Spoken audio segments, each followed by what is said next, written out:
We're on day 5. Who can remember where we started on Monday? Mastery of the journey. It's all about the journey. It's all about the connection. all about the Relationship journey. journey over relationship. It's Day about 2. you and the relationship. There's a part about you, the individual, and then the relationship. Yeah, so connection is more than the relationship.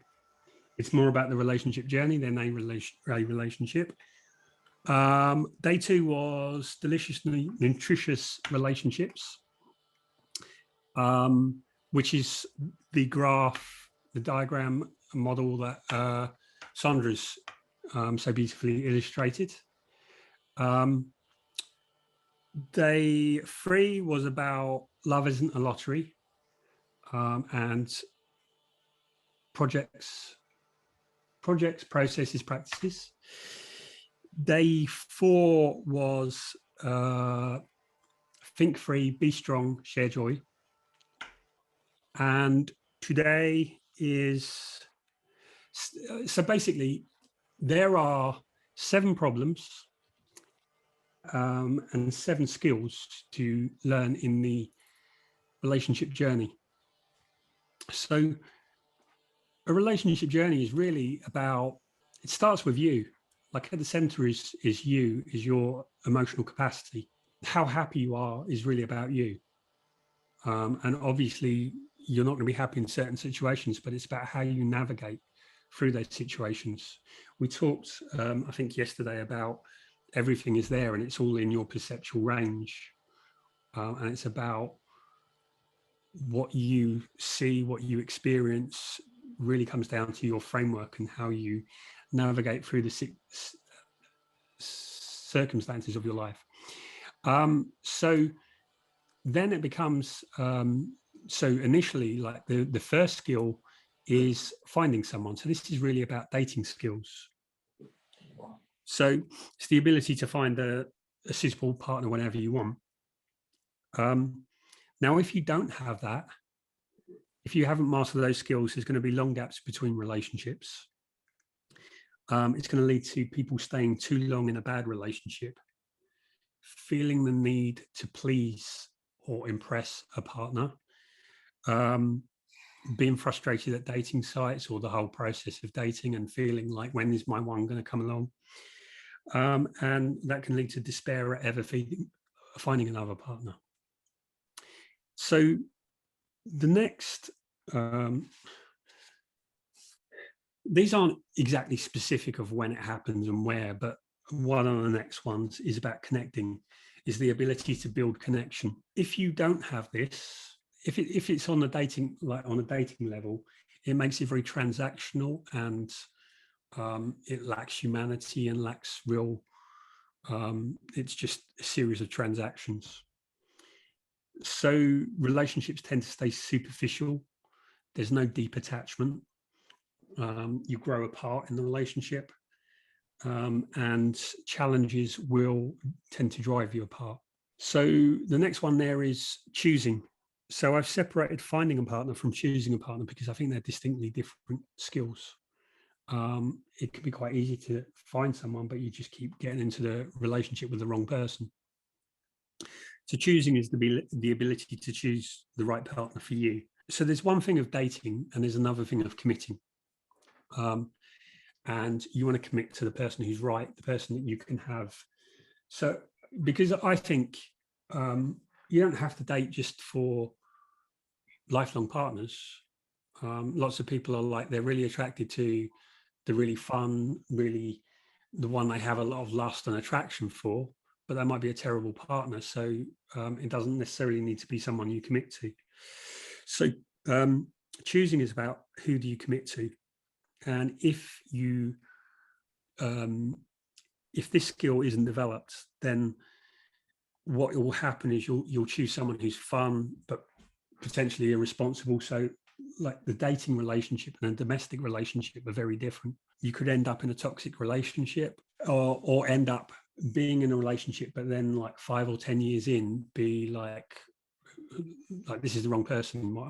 You don't see anything in them. The next one in this is I would say conversation, but I've got communication, but it's really about conversation is really the vehicle of communication. There is all kinds of communication, is non-verbal, and there's all of that. But the real way that we connect is conversation, because it's the most conscious. All the other types of communication can, like non-verbal and tone and all of that, they're not consciously.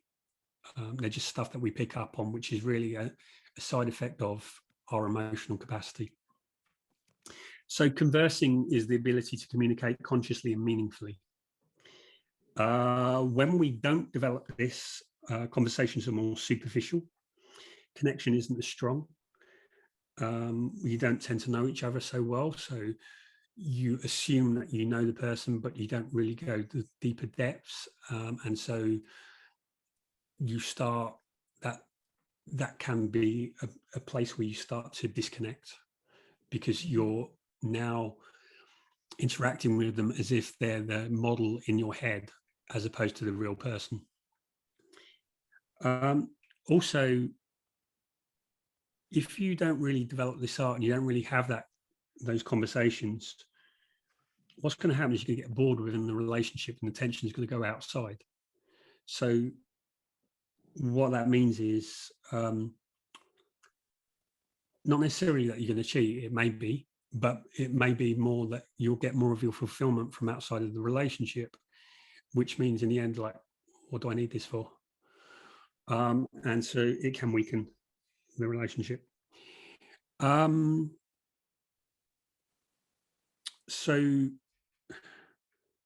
then so then we got conflict. So it's the ability to tolerate differences and narrow the gap between you, or develop a shared vision without lasting conflict. So I think differences are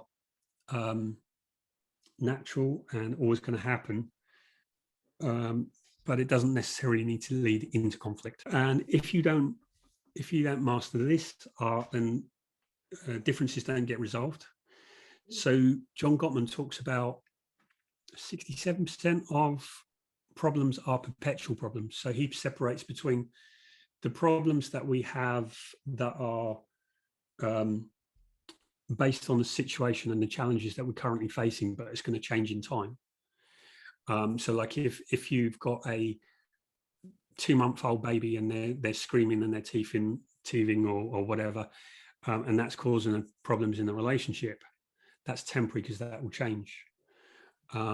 But perpetual problems are arguments about money, about what money means to us, money, sex, children, like the way that you raise the parent, your parenting style. We keep having the same arguments. There's like friction from frequent niggles and arguing, and resentments build up. So the last one, so then there's healing. Assuming that most people are going to have more than one relationship means that the ability to heal from wounds and scars, but it's also within a relationship. There's always going to be, even in the best of relationships, there's going to be hurts and wounds, and it's the ability to self-soothe, the ability to deal with that and come back and be more resilient. So where people don't do that, so often people will go through a bad relationship breakup or a bad relationship and then be scared to trust. They'll avoid future relationships. There will be an accumulation of bitterness and resentment. There will be the same argument coming up over and over again. There will be bringing up past behaviors and fights because it hasn't been resolved. And I don't think I really talked about the self-mastery. Now, all of these thread through the self-mastery, because the ability to find a partner is really based on your ability to deal with rejection, the ability to put yourself out there, express yourself. The ability to connect is about being able to express yourself, the ability to be vulnerable. The choosing is about knowing yourself, knowing what you need.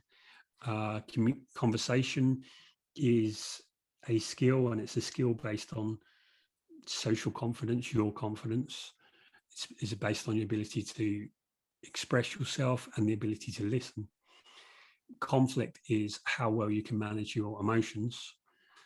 And healing is about how well can you soothe yourself? How well can you pick yourself up when things go wrong? How resilient can you be? So it's the ability to cope with the challenges and stresses of life and enrich the life of others and yourself. So when we don't have that, we tend to be more anxious within a relationship. There's more childish behavior. And there's a lot of conversations aroused that aren't really clean in the sense of what we say and what we are looking for. We have two different agendas. We have the explicit agenda, and then we have the implicit. So we may be talking about something, but really we're looking for attention or validation. We're looking for respect. We're looking for something that we're not explicitly telling to the other person. So those are really the seven.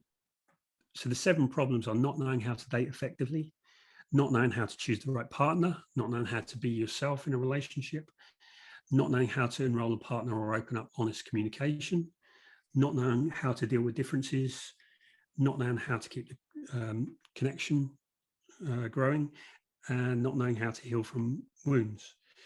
So the skills are to get clear, confident and competent at dating, so you can always find a partner.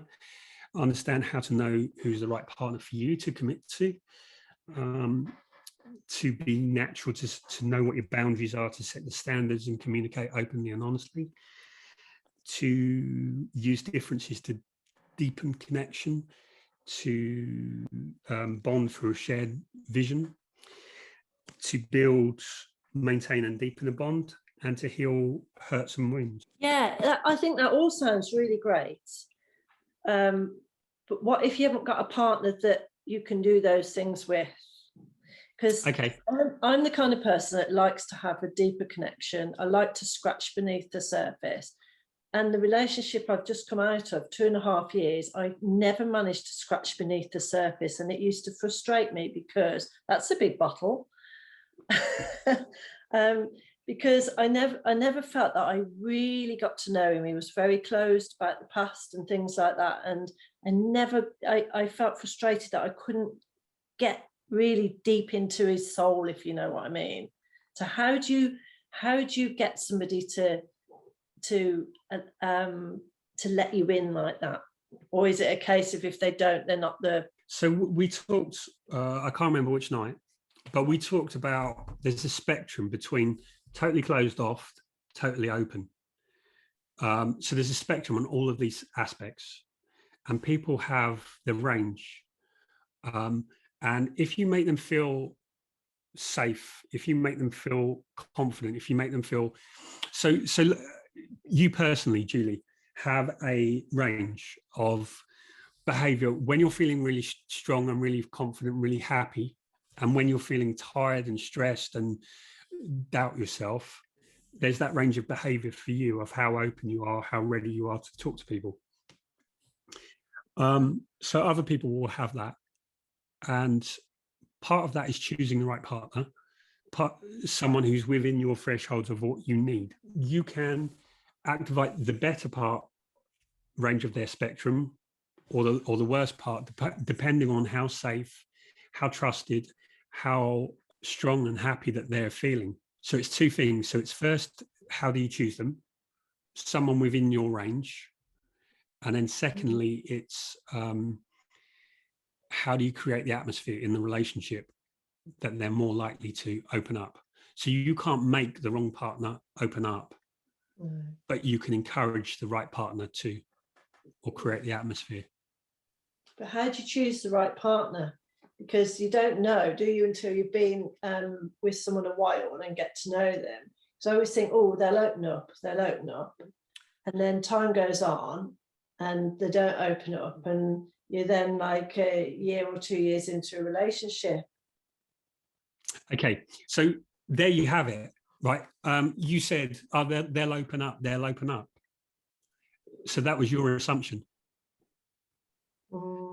So what you need, so in choosing a partner, what you need to do is start with the relationship, not the person.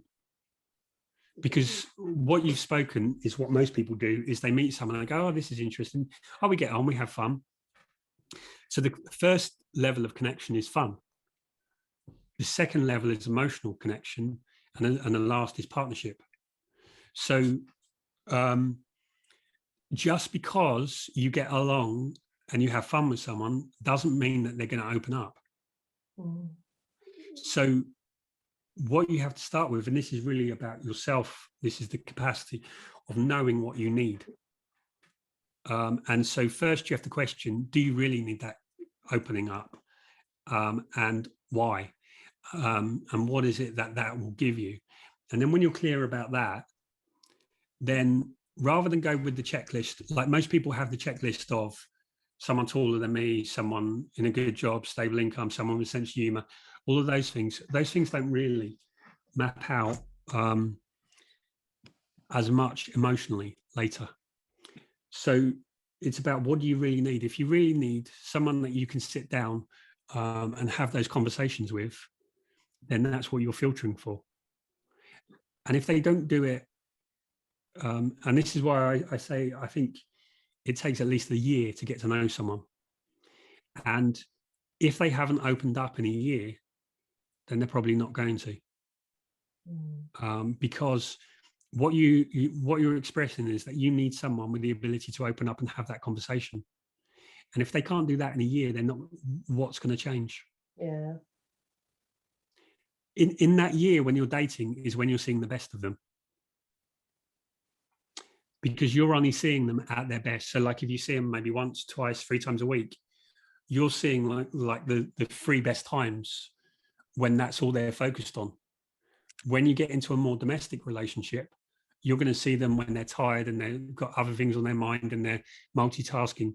So they're not going to be, so the time when they're going to open up is on those dates. Is it, do you think it's not normal to want to have that kind of, getting deep in there? Because I think you don't, I think it's about getting to know somebody, and it's like that, knowing somebody superficially or really knowing someone. But maybe that's just me then. Okay, so what you're looking at is everything is out there. So this is the thing of like, there isn't anyone like that. There's the whole world. Yeah. There's the whole world. Some people love that, some people not so much. So that's one of the filters, that when people say it's like looking for a needle in the haystack, well, what you're doing is you sort out not that half,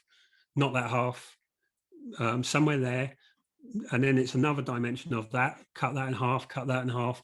So by the time you slice and dice, it's not a whole haystack, it's just a small sliver of it. And yet it's weird, isn't it? Because I see people that seem to go from one really long relationship to another really long relationship to another, and they just seem to go from one to another. And so are they just getting it right every time, or are they just compromising? Or, well, it's individual. And it may be that they're just settling, and they just like being in a relationship, and they'd rather be in a bad relationship than be alone.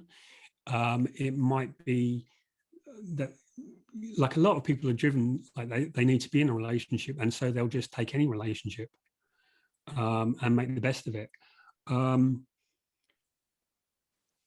It's all individual, because there are so many like different dials that there's no one right answer. So I think it's easy to get lost in comparison and expectation. yeah. And it doesn't matter, it's you and what you want, and whatever anyone else is doing, it's completely irrelevant, because relationships are something that you never know how someone's doing. It's like happiness. You can look at people and think they're really happy, but they're cheerful. Cheerful is a genetic disposition. It doesn't mean they're happy. And so you never know how someone really feels. And equally, you never know how someone's relationship is. Lots of people have Facebook relationships that are perfect, but are anything but in real life. So I remember when my daughters were young, they were on some like fairground ride, and they were both there. And my youngest daughter was really exuberant, and she was like, "Yeah!" And she was like, you could see she was loving it. And my older daughter was like, and my ex-wife said to me, she said, like, she goes, look, like Rebecca's just she's not enjoying that. I said, wait a minute. And so when they came off, I said to Lucy, the young one, I said, how was that? She goes, yeah, it was okay. And she's the one who began, yeah. And then I said, so Rebecca, how was that? She goes, oh, it's fantastic. It was amazing. But it's the inner experience isn't always reflected on the outer experience. Yeah. Like I'm someone that doesn't show much emotion. And so you would never really guess how I'm feeling. But inside, I know. So so you can't really judge.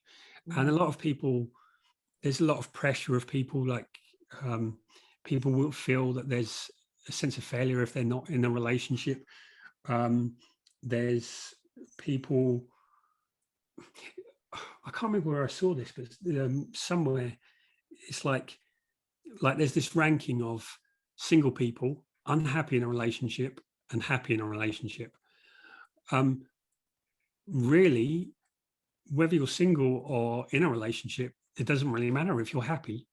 But people who are alone and happy are much better than people who are miserable and in a relationship. Yeah. So,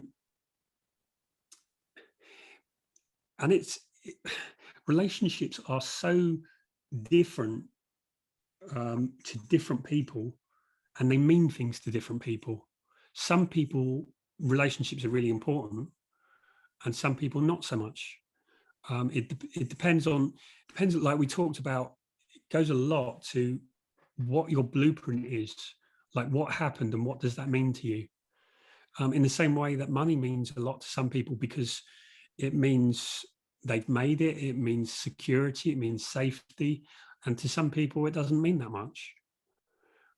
So you can never look at it, but all you can look at is, what do I want and what do I have to do this? And today, and like the idea that love isn't a lottery but something that you can achieve is about making it so here's a project, this is what I'm working on, this is where I am, this is how I get better at it, this is what I need to do. Because people, and this goes back to the medieval mindset, that people think that a relationship works from different rules. If anything else that you do, if you have a business or a project, there's people look at it and go, okay, I need to do this, and they plan it all out. And yet nobody does that with relationships, because they think there's this magical, and this is where this magical thinking, they think there's some kind of different rules to it. I don't know if anyone's familiar with spiral dynamics. So spiral dynamics talks about the evolution of different thought. And so they talk about, so when you look at how did America go from Obama to Trump, right? Two completely different things. And they talk about, I've heard it, people talk, so, okay, so you have like the first level of survival is just chaos and I want this, and you can see it in child development. And then the next level is if I do this, I get this, and it's like reward. And then there is, these are the rules, this is what I'll have to do. And then there's, this is the rules. And with the rules, there's like magical thinking. And that's where the kind of magical thinking of the relationship is. And then there's like they have different colors. So like blue, orange is kind of where Trump was. It was, blue is all about conservative religion, follow these rules. And then you've got orange, which is about making money, and it's about individualistic.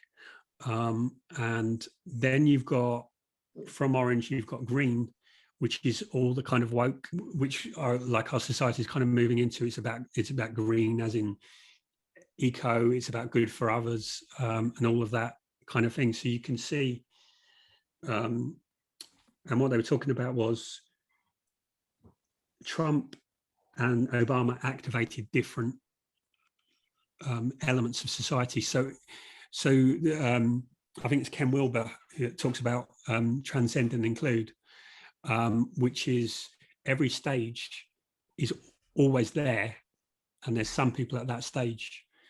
And so relationships are magical, like there's this magical mystery idea of them because it's at an earlier level of thinking.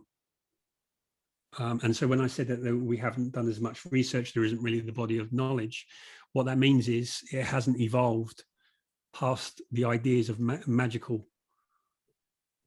So when I talk about medieval times, in the medieval time, it was about the priest will remove this curse from God, or the witch, like this spell that's been on you, will be taken off. That's the level that we're thinking of relationships. During the dating phase that you spoke about earlier, though, and Julie asked the question, while you're dating, surely there are clues that we have not learned to pick up on that give us some insight as to how open a person is. Is it that we are so, the aura of this lust and love phase that we're in clouds us from actually doing a stock take of the clues that are, you know, right there in front of us, that, you know, are emerging, because we interact with the person. Eventually we start to interact with their friends and our friends, you know, and things will start coming out. But do we choose to ignore them because we are hoping that this is the one? Is that what it is? Partly. And it's also partly, we talked about the neurology, the idea of what's in your operating system is what's going to be the problem for you. Partly is like the halo effect of I want this to work. Partly is anxiety of it may never work, so let's hope it is this one. Because if you don't really believe, if you're not certain it's going to happen, you're going to jump to try and make it work. So it's also not really listening. So the conversation, because often the things that will piss you off about someone in 7 years' time are were already there, but you didn't listen for them. If you went back and listened to what was recorded, everything was there. So part of it is the idealization of projecting what you want, and instead of doing that, being open. What am I? And it's listening. So yeah, benefit of the doubt, definitely.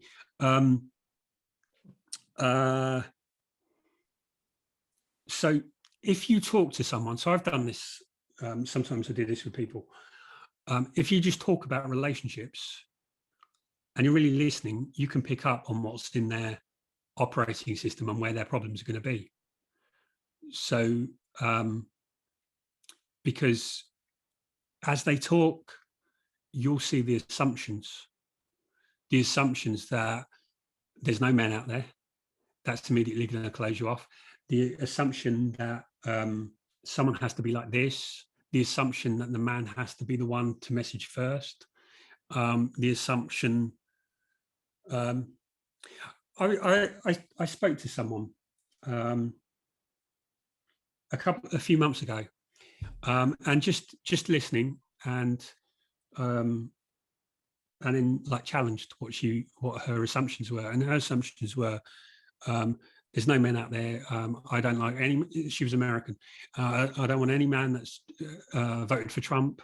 I don't want any man that's done this and did this. She would never message someone first. She was complaining about the messages that she was getting.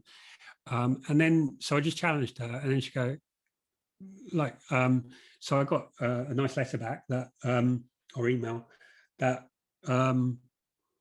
basically she looked at dating differently. She then had like 3 or 4 men that were like, one she said was her ideal, seemed to be profile. She had these dates set up, but more than that, she knew that she could find someone, and it was just because she was open to challenging those ideas. This is what the message I was trying to get over last night, is that the only problem is not anything that you have to learn.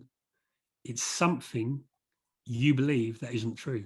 That is going to cause all of the relationship problems and it's not one thing, but your relationship problems will come from those assumptions. It's really about, you look at whatever you think the problem is, and it might be, the problem might be, I'm not going to find a man that has that conversation.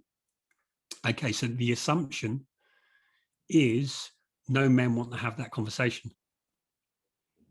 And that assumption is based on the fact that you haven't met a man that has that conversation.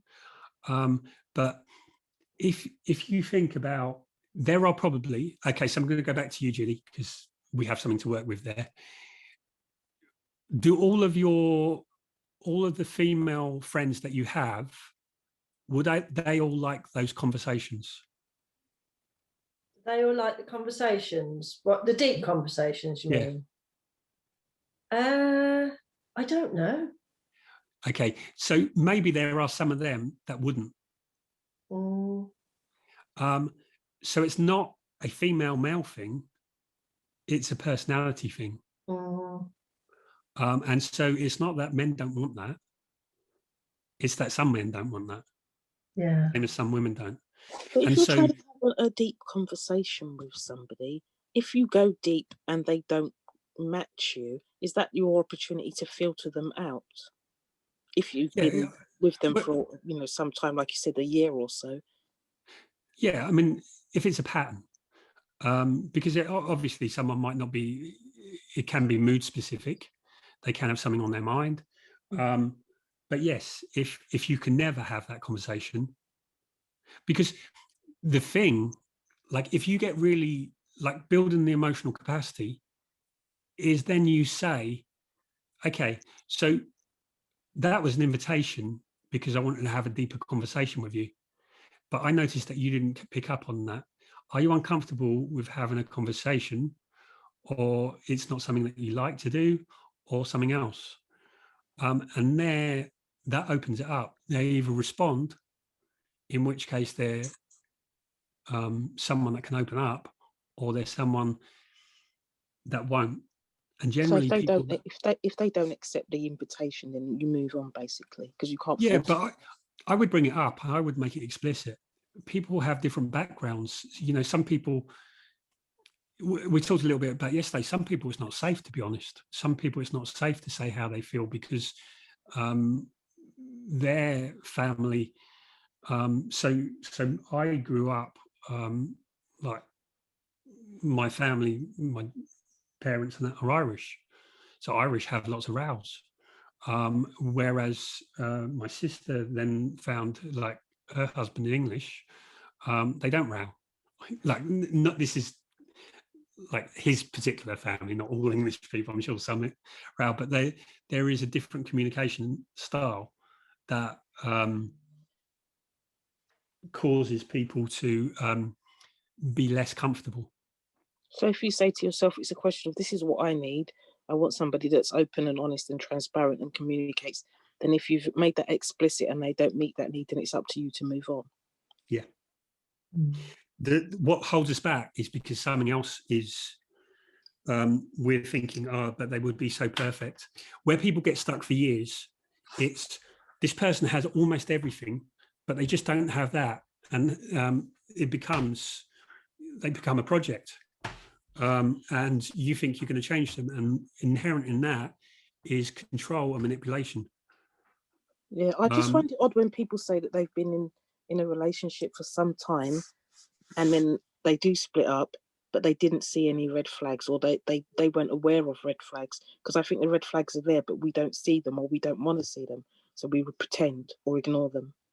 I think we ignore them. Yeah, because it's not possible for, to not see the red flags, but we're just pretending to ourselves because we want it to be true, like you said, the halo effect. Yeah. So we talked about the spectrum. So that person has all of that spectrum.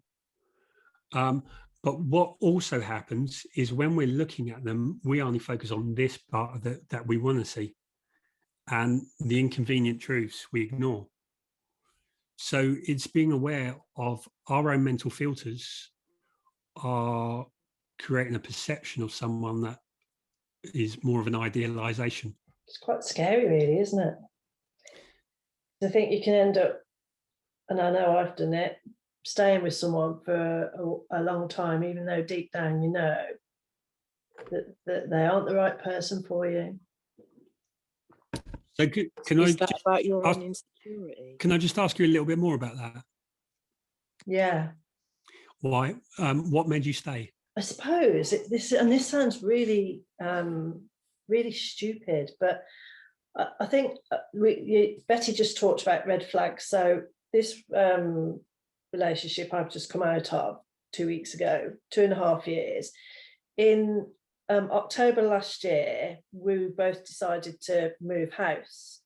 So he was moving further away and I was staying in my hometown. And I said to him, we've been together nearly 2 years. Why don't we buy a house together? And he said, first of all, he said, I'm not ready. And that's fair enough. And then he said, but how much can you bring to the table? How much money can you put in? And it was half what he could put in. And his words were, so is it fair on me if you can only put 100,000 in, for example, and I can put 200, is that fair on me? And then if I then go and have an affair with a younger woman, you're in a few years' time, you're going to try and get that money off me. And so these were the red flags that I kind of ignored at the time. And now I look back and I think, shit, and 2 weeks ago, he said to me, I don't see you in my life. I don't see you in my future life. Now I stayed, having had those quite difficult conversations. I was very upset that he didn't want to set up a home with me after nearly 2 years or even think about it. And because I've got a dog, he didn't want to live with my dog. But I stayed, and I think I stayed because I hope in so many ways he was such a good person, and we had so much fun together in many ways. I think I kind of hoped that one day he'd just wake up and realize he just loved me so much that he would want to. And that's really sad. We all do that. We all have some form of, it's comfortable, it's easy, we have fun. I'd miss that if I wasn't with them. Mm-hmm. So I think we all do it, but the clues are always there. And part of it is that one of the problems, like one of the biggest books in business books is Jim Collins' Good to Great, is that the reason a lot of companies never become great is because to become great, you have to break good. And they're comfortable being good and too scared to break good for great. And I think we all do that in relationships, is that because what you're doing is you're giving up this person for you don't know what. And is that leap into the unknown. And the other thing is you're never going to get the perfect person. So it's just it's learning the as you go along the journey, refining what you really want. And that's really the core of it, is what you want. It's not who's out there, how do I make it work with this person? It's knowing what you really need. and even though it's really painful at the moment, I know deep down that there is a better relationship out there for me. You know, because we've talked about the 4 elements that Sandra's kindly drawn the chart. And, you know, when I look at that, and I said the other day, it was like a light bulb moment, because there were parts of that weren't there, you know, like I never felt able to speak up and say how I felt, because he didn't do discussions. He'd shut me down. You know, if I say that, well, this makes me feel uncomfortable, we don't need to discuss that. You know, we're not discussing that. And that was it. And really, he was probably a bit of a narcissist, but, you know, you're blind, aren't you? We've all been blind. It's about, okay, so as you go along the relationship journey, it's about understanding what made you blind. That is something in your operating system. And it's not just you, because it's in all of us. And that's the thing that's going to be. So there are there's all kind of people are reading relationship books and about this skill, that skill. It's not really. It's really about what's the thing that's driving you, that makes you believe that, makes you want that. So in a relationship, it's about going deeper with someone else, but first you have to go deep with yourself, and understanding what are the things that are driving you. How do you do that though? How do you get to that point where you don't have those sort of issues, where you don't go into relationships and stay because you're scared of breaking up, or, you know, how do you heal yourself? You Okay, have to well, there's understand yourself first, and analyze yourself and know your self-worth and things like that first, before you can understand anything else and anybody else. And then when you know yourself and you love yourself unconditionally, then you can start to move on. How come some people can do that and other people can't? It's difficult. Well, there's a personality type. It's easier, particularly for people who are introverts, and so some people, it does come easier to, but everyone can do that. Can we just do you mind if we yeah, I'm sorry, I appreciate this. No, do you mind if we look a little bit more into this? Do you mind if we No, but as long as everyone else is okay with this, because obviously this isn't my personal therapy session. Yeah, but this is an example of how you do it, which I think will be helpful for everyone. When you're looking back, what was it that okay, so what was the emotion when you looked at him and you saw those things, but you never picked up on it? What was the emotion that you felt? So what were you looking for? So you said that you were looking for him to love you. So there was like a natural human need to be loved. Did you feel it with him? That I was loved? No, no. I believe he did love me, but he didn't.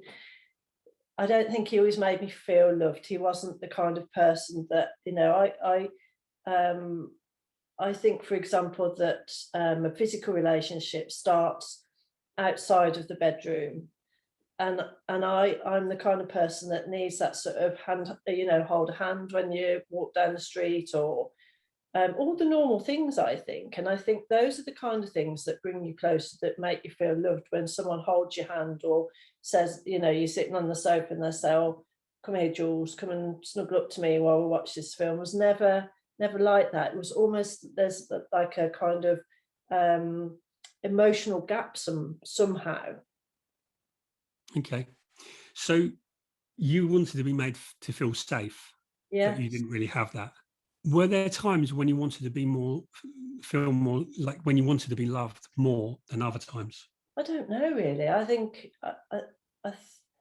yes, there probably were. I think, you know, when you've got other things going on, you know, but like my mum's poorly, and, you know, my son has issues, and there were times when these things were going on, that I wanted to feel more loved by him, because it would help me to deal with those other things, because otherwise you've just got all these different areas of your life that are difficult. And yes, but he was, even, you know, when I was going through difficult times with my son and my mum was poorly in hospital, and I never felt that he really, like, I never felt really loved by him. And you know, when you imagine your partner, to have a partner that if you're going through those sort of things, they say, come here, you know, and give you a hug. It just wasn't like that. And I think it felt very clinical in that respect.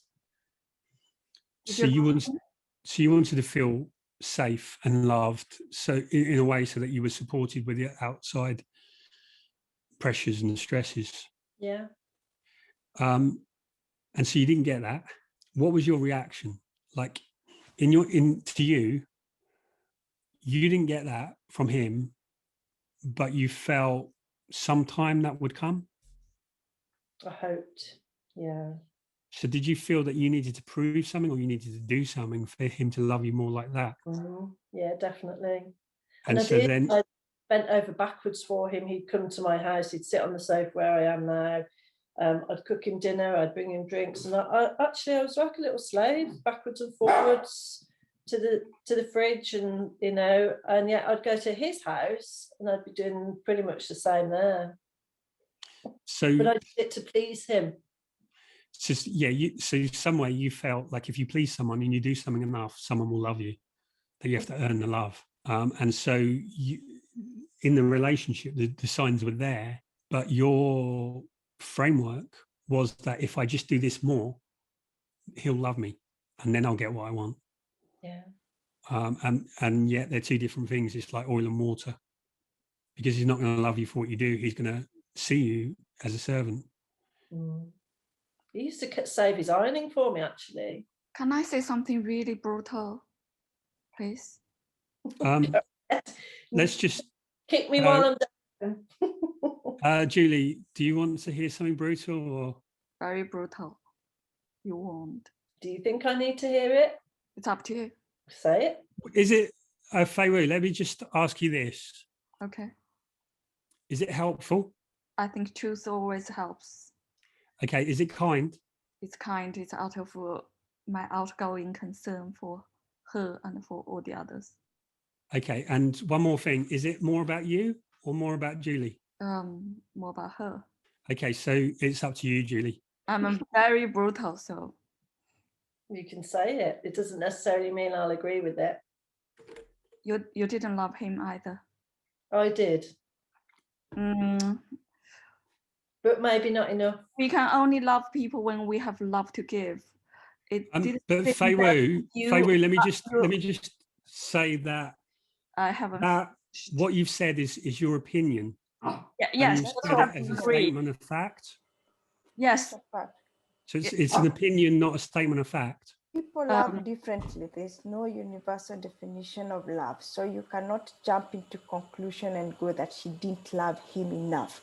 She had her own special way of love. No. So not me, not you, not anybody here is allowed to reach to that assumption. Sorry about that, Julie. Can I finish? I still love him. I still love him. It doesn't go away overnight. You miss him. You are attached to him. Doesn't mean you love him, because you don't even love yourself. If you don't even love yourself, you have no love to give to other people.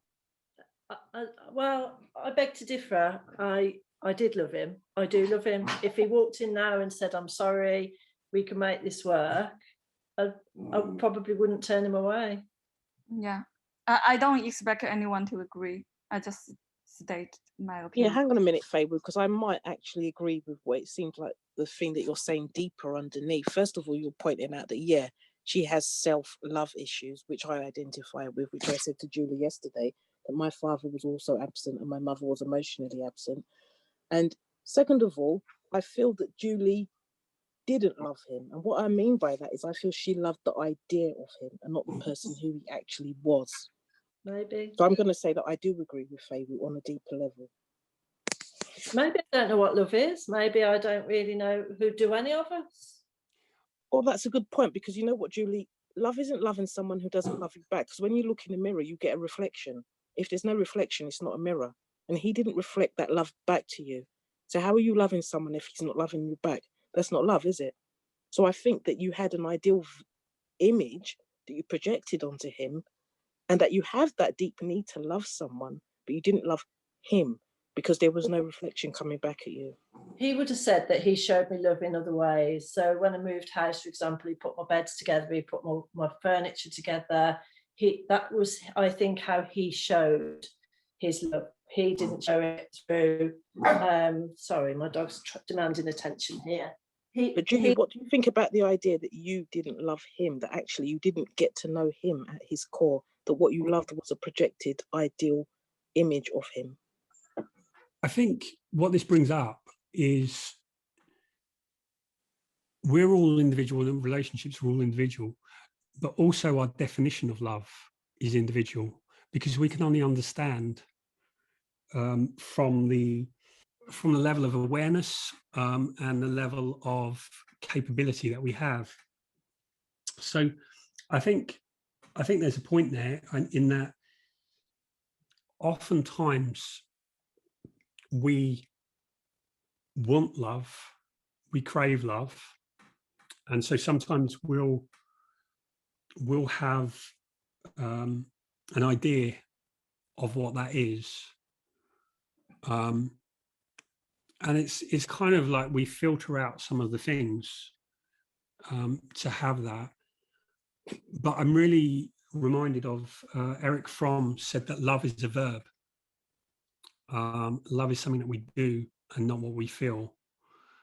And yeah, someone said, like, I think a lot of people, we often do give to the other person what we want. Yeah, and it's a mesh of what someone wants and what someone and what we want. But isn't it also that some people have boundaries around the love that they think that they have for somebody? In other words, they have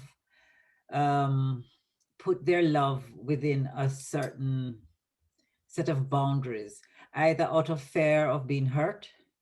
This is what they can control, and they do give you within those parameters what I would call acts of service to portray love.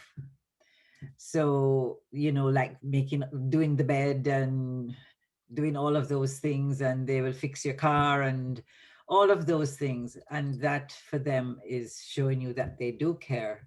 But what you are really looking for is the parts of them that they have put outside that box of love that they are giving you.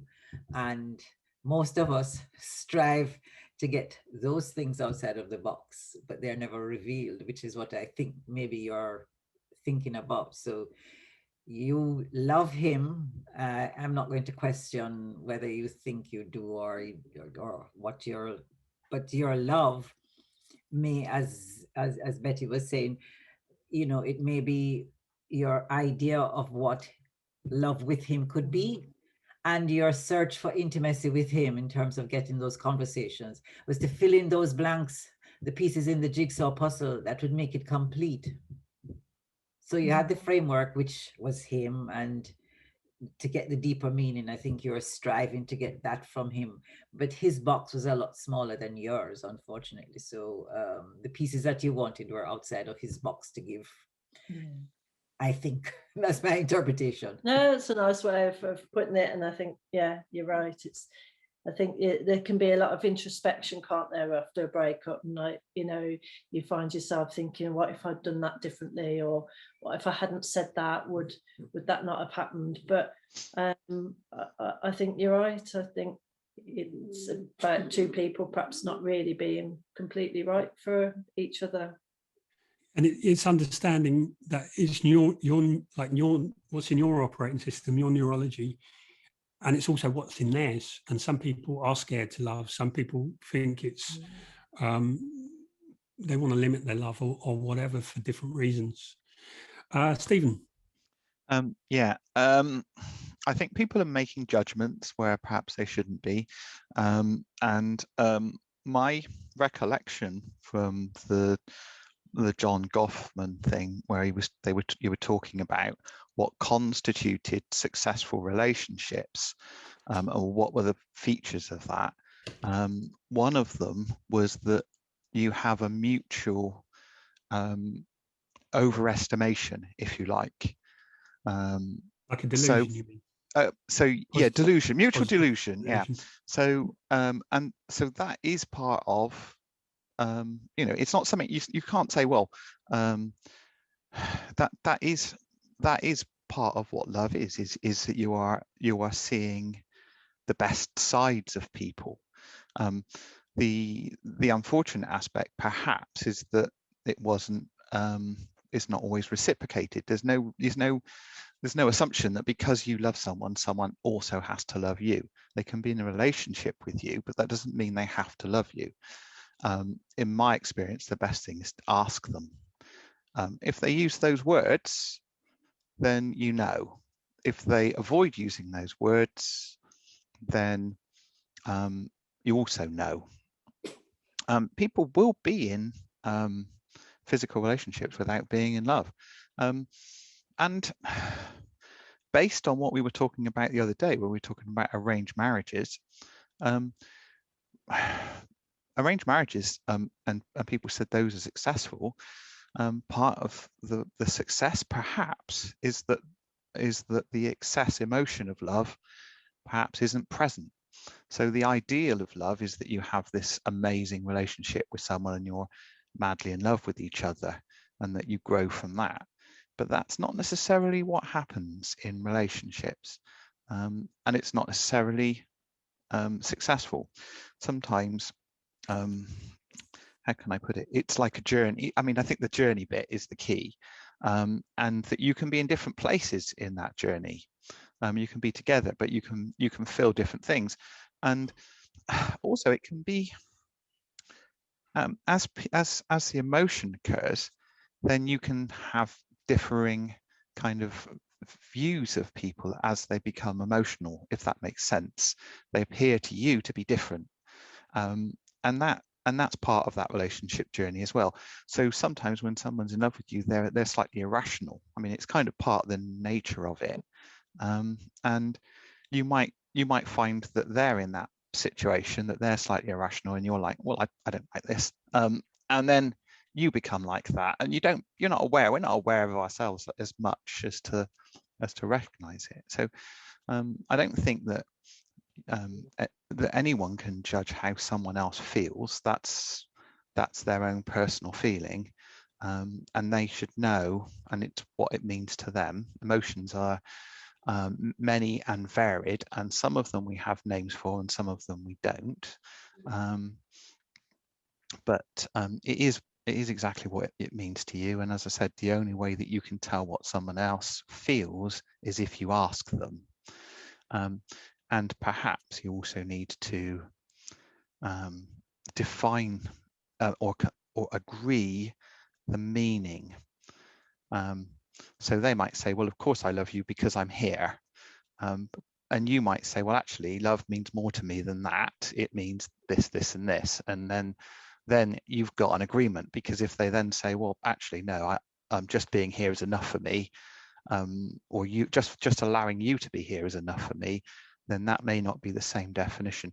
So I think it's about communication, but I don't think you should judge. Okay, good point, Stephen. Yeah, the reason I made the judgment was because I didn't have a different definition for love, which I didn't define. I think love is not ownership, and is not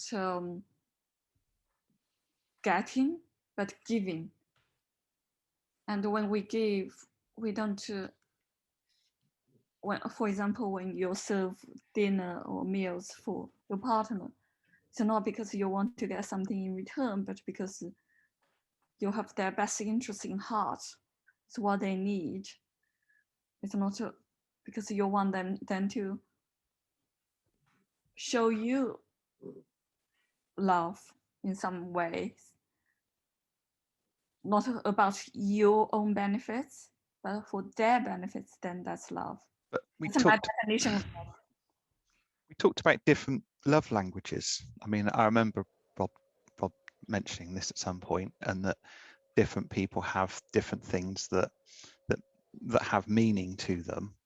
And I think that the level of uniqueness of individuals is, and how people feel about things and how they choose to go about romantic relationships is very individual.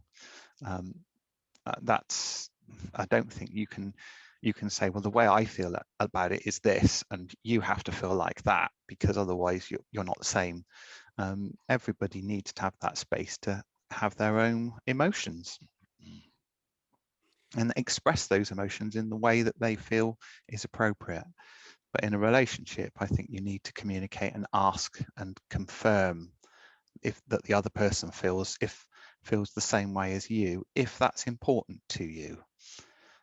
Because you might be quite happy, you might be in a relationship where one person is absolutely in love with the other one, and the other one is going along with the relationship, and it might be absolutely fine. So it's not essential that you're both madly in love with each other, and things evolve as well. But it's I mean, the thing that I pick up from where Rob was saying about a year, I've had relationships in the past. Somebody said it to me about 20 years ago, that if you go out with someone for a year and you're not living together, then you should split up and move on. And that for them was a valid meaning, and I carried on in that manner. So I took that advice, and every year at the end of the year in a relationship, I'd be thinking, well, is this someone I can live with? Are they moving towards that? And if they weren't, then that would be the end of the relationship. And the same person that gave that advice to me has now been in a relationship, a massive loving relationship, for the last 5 years with someone who lives 60 miles away, and they see each other twice a week and they're perfectly happy. So I think we all need to be careful of what we think, and how we limit ourselves and limit relationships. And it needs to be about communication and evolution. We can't always expect the right answers to come straight away, because things evolve and you evolve together. If you say to somebody, I want this, and their immediate response is, well, I'm not sure about that, they won't say that. They'll try and avoid the situation or the discussion. But if you give them a few weeks and you bring it up, then you might get what you're looking for. But if they're constantly avoiding that discussion, then you can draw the conclusions from that as well. And I think that it's, if you like, the looking and the journeying, it's you can make the assessment that's absolutely right, that you're better off being on your own, and making the best of life, than you are in an unhappy relationship, because an unhappy relationship can be miserable and very destructive, emotionally and mentally destructive. But you also can look at a relationship and say that it's better to have two people that are sharing the load in this world than it is to be on your own. So in some respects, there's I think it's like buying a house. It's like you can buy a house and you can look for your dream home, and you could be spending forever never getting it. Or you can sit down and you can say, well, here are some sort of minimum factors that I need for that to buy a house. So, I want it to have a garage, and I want it to have a drive, or I want it to have 4 bedrooms, or what are the key factors are for you, and then see what's best that you can get that gives you what you want. And that way you're more likely to get something rather than nothing. And perhaps if you don't have a dream aspiration, perhaps then you become happy with what you get. It's because you've gone through that kind of logical process. I know that, you know, maybe the same emotions, definitely the same emotions aren't there in buying a house, but it's still quite an emotional and committed thing. So I think this is a different way of looking at it. I think the idea of the dream is great, and yes, getting the best person to fit that dream, but the idea that you're going to get the dream and nothing else will do doesn't necessarily lead to a good relationship, and that perhaps it's the understanding of what a relationship is and what it means to you and what you're looking for, and what are your minimum acceptance criteria, is going to lead to a happier relationship than, or not necessarily happier, but more successful, because relationships aren't always happy all the time. There's going to be times when you're going through growth period where you're not happy about this or you're not happy about that, and you're in conflict. But to me, I think the idea that you have this dream or you have this set idea of how things have to be is limiting, which is one of the things Rob was saying, that self-limiting is that it's when you start making this list that's unrealistic, and then what happens is you don't achieve your list, but you settle for something that comes along, the best that you find at that moment, which is perhaps maybe that's too practical, but it's perhaps less successful, because if you don't if you accept something that doesn't fill the basic criteria, then you're not going to be happy.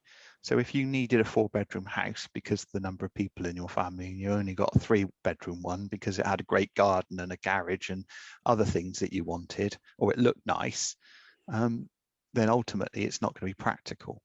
So I think that's, to me, that's important.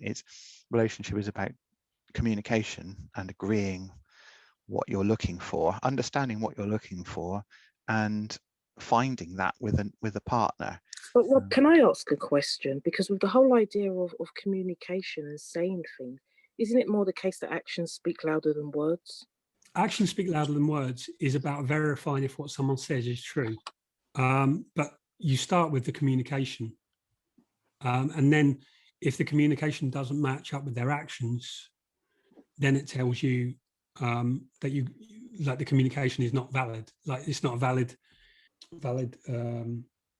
like basis, because if what someone says, so yes, you ideally you have the conversation, but the actions don't meet the words, is more about someone that doesn't live up to the conversation. So you start with the conversation and then you see if they have the integrity to match their actions with their words. Yeah, so you have the conversation, and if then you realize that they've just said it just to keep you happy, then it's then you know that it's just words. Rob, before you go, Rob, off of this topic. Well, I wanted to pick up on those four aspects of this topic. Oh, okay, fine. Because I just had one statement. I think we need to be very careful about how we label people, because the response that you get from a person, their interaction with somebody else about the same matter could have a different outcome. True. In other words, your perception of them may be that they are either stoic or they refuse to talk about this, and it has happened to me, and so I'm talking from my own experience. And yet still with somebody else, there's a different reaction and they behave differently. This chemistry is like the one chemical reacts with another chemical, and there's a dance, and it's different for each person. That's why it's unique. Yeah, definitely. There's a few things. There's so much Stephen covered, but there's a few things that I'd like to refine. Is the first thing is about the positive, because we talked with Julie and we talked about the delusion, like there's a delusion about the person. And so if we remember the graph of relationships, the typical marriage relationship goes like that. Oh, I've just straightened it out. Normally, the dating relationship is kind of around here, or maybe even a bit before. So what happens here is we make delusions based on hope, based on how we feel. So there's something else. I'm not sure if it was Stephen who said it or someone who picked up on what Stephen said, but what I had noted down was there is a spectrum of people's behavior, but depending on how positive they feel depends on which aspect of that spectrum. So the location on the spectrum depends on the level of positive emotion. When we're here, we're really happy. We're really feeling good about the relationship. And the problem with delusion here is that we think because the relationship's gone from here to here, that it's going to go up to here. And that's the danger of delusion in the kind of dating stage.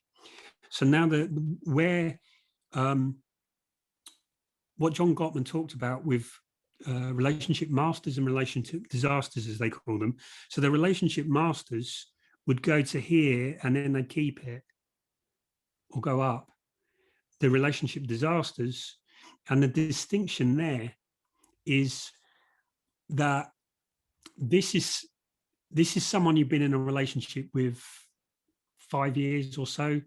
And so it's a behavior that's consistent, that they've always had, they always will, but you're framing it in the positive light. So this behavior you're framing in the same way that you saw it there. So the things that you saw in the dating relationship, because there's hope that what people are doing here in delusion is they're ascribing qualities that someone doesn't have. What's happening here is the qualities that someone has that could be annoying, someone's reframing it as a positive. Does that make sense? Because there's a danger in delusion because there is going to be a dip in a relationship. And it's just the fact of it's not going to be as exciting, it's not going to be as novelty. So that's going to change. But when we expect that to get better and it gets worse, that's when we have like a big jump. But when we know what someone is like, and this is a solid characteristic that we know of them, and it's the thing that might annoy us, but we reframe it to be good. There's a distinction between those delusions. Does that make sense? So that one is giving someone something that they don't have and they won't ever have. And the other is what they have, you're making the best of it, seeing it in the best light. So where it might annoy you, you've reframed it into something that you can live with. So then there was a really important point that I wanted to also pick out that Stephen made, was that people want different things from relationships. And so the note I made down was where we talked about a positive relationship is a relationship of freedom. A negative relationship is one of control. And so in a relationship of freedom, we make invitations, and someone may or may not take them. In a relationship of control, we try to change someone, or we give ultimatums. And there's a distinction between being invited to do something and being manipulated or controlled or challenged or demanded that they do something else. And I just want to make sure everyone picked up on that. And there's one more thing. I don't think we've ever talked about this, and I don't know if anyone's come across this before, but there is this is mathematical. Like if you're dating and you're looking for someone, so this is picking up on what Stephen said about not looking for perfection. And mathematically, if you want to find the right partner, there is, I've seen it said a few different ways. It's like there's a sultan who says to this man, like, I'm going to give you the pick of my 100 daughters, and each one comes, like, you can choose one. They come with different dowries, but whichever one, you'll only see them one at a time. You say yes or no, and whichever one you say yes to, you lose the chance to all the others.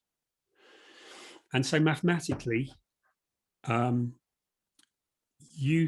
what you would do to solve that problem is it's like you have 37% of them. So you have 37 of the potential brides, and so then it's the very next one who has the bigger dowry or is the prettier one or matches your capability, like what you're looking for, and is the best so far. So it may be that there's better coming, but you accept that one. Does that make sense? Mm.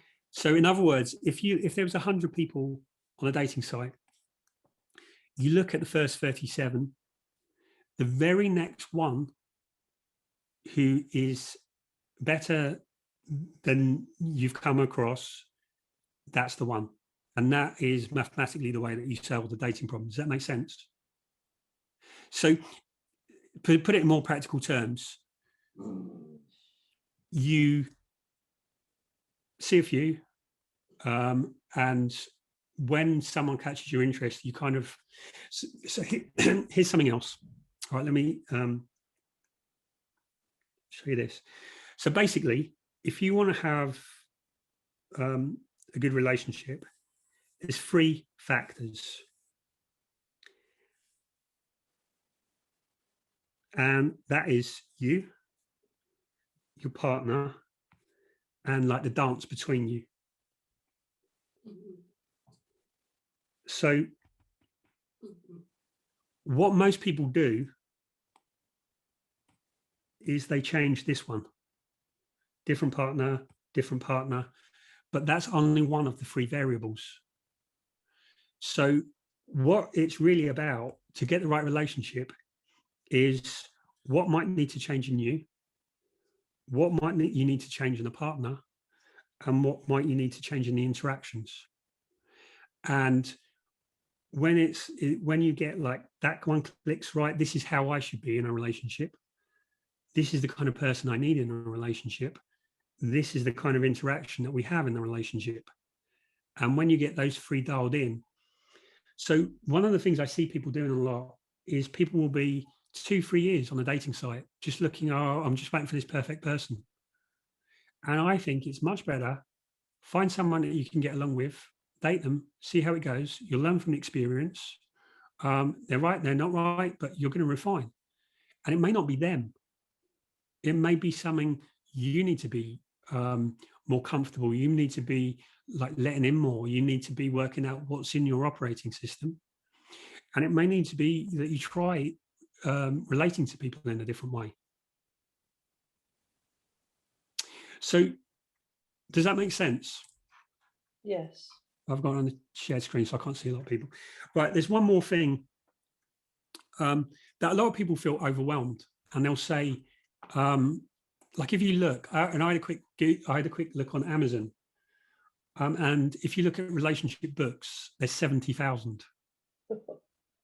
Right, and so people will say, oh yeah, well, I've read a couple of relationship books, so, and they assume then, okay, I know how relationships work, right? And I wanted to put it in a little bit more context that 70,000 is really, it's like if you went back 200 years ago and you could say there's 70,000 books on medicine, but if you went today, there's on genetics, there's on disease, there's on infections. So it's more specific. So when you look at relationships, you've got, like, people talk about love languages. Well, that's not a relationship book, it's a communication book. John Gray, Men Are From Mars, Women Are From Venus, that's a communication book. You've got books that are on attachment. You've got books like on masculinity and femininity, and like David Dider. You've got books on toxic relationships. You've got like history. So there's Helen Fisher and Stephen shared, was it Alan de Botton yesterday? So dating, there's lots of different ones. Logan Ury has a good one.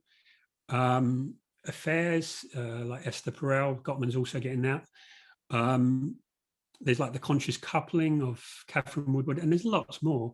Like the Hendrixes tend to be like a spiritual idea of a relationship. So there's lots more, but it's understanding what do you need and what's the right book for that, as opposed to it's a relationship book, because they're distinctly different.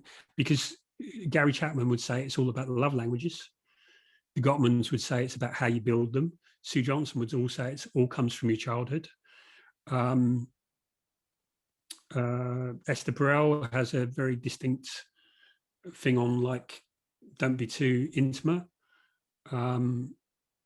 So there's different aspects.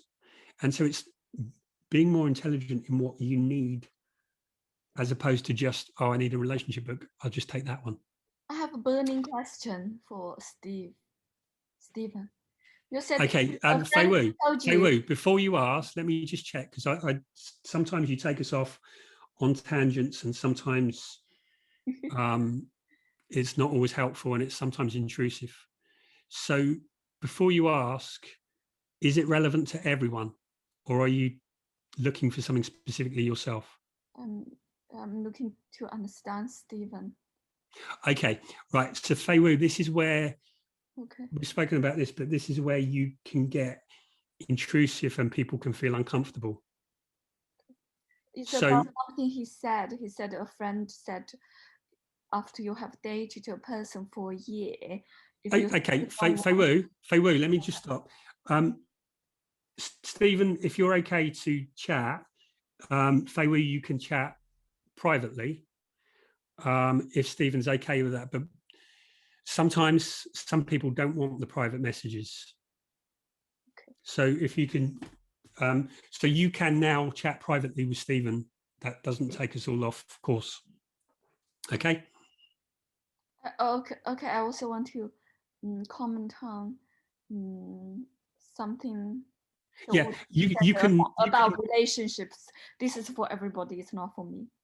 I think. Okay, you can privately chat Stephen with what is relevant. Okay. If he's comfortable with that. All right. Okay. All right. So. Okay. So now, what I think would be best is if we go into breakout rooms. So does everyone get the idea that there's 7 projects, 7 skills? So now what I think would be helpful for you is to think, what is the project I'm working on at the moment? And I would like, when you come back, so if you have some clarity, and I would like to understand what would be most helpful for people. Can you just list the 7 in quickly for me, please? Yeah. I wonder if is it possible to put it in the chat box at all?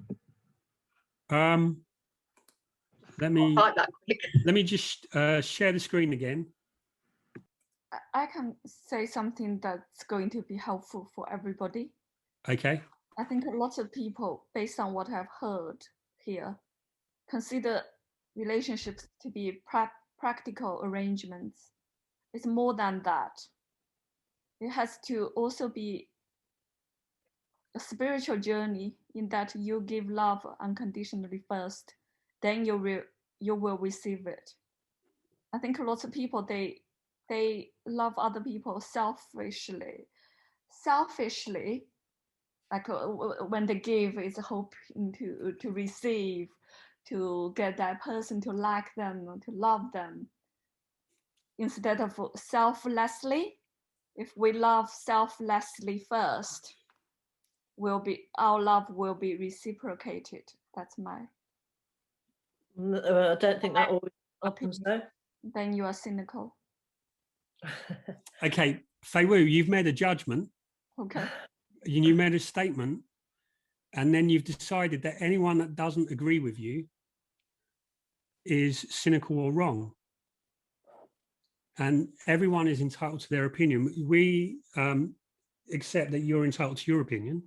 Yes. But we're not imposing on you our opinion.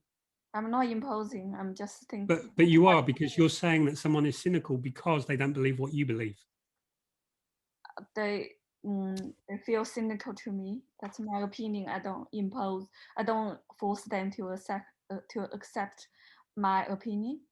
Can I just say something, please? In a breakout room with, I forget her name the other day, the lady who was just speaking, she asked me straight outright, how was the sex with my ex-boyfriend? Now, I found that very intrusive and not the kind of thing that I was expecting. And I was a bit floored by that question. And so I think you are very intrusive. And, you know, to say about people basically doing stuff. And I think you're getting at me because the fact that I said that I used to cook my boyfriend dinners and wait on him. And I did that because I loved him, not because I wanted something in return. So, you know, we do things for people because we want to do things for people. You can give love selflessly, but that does not always mean that you'll get it in return. I think you live it. I think, you know, potentially you have your own ideas about love.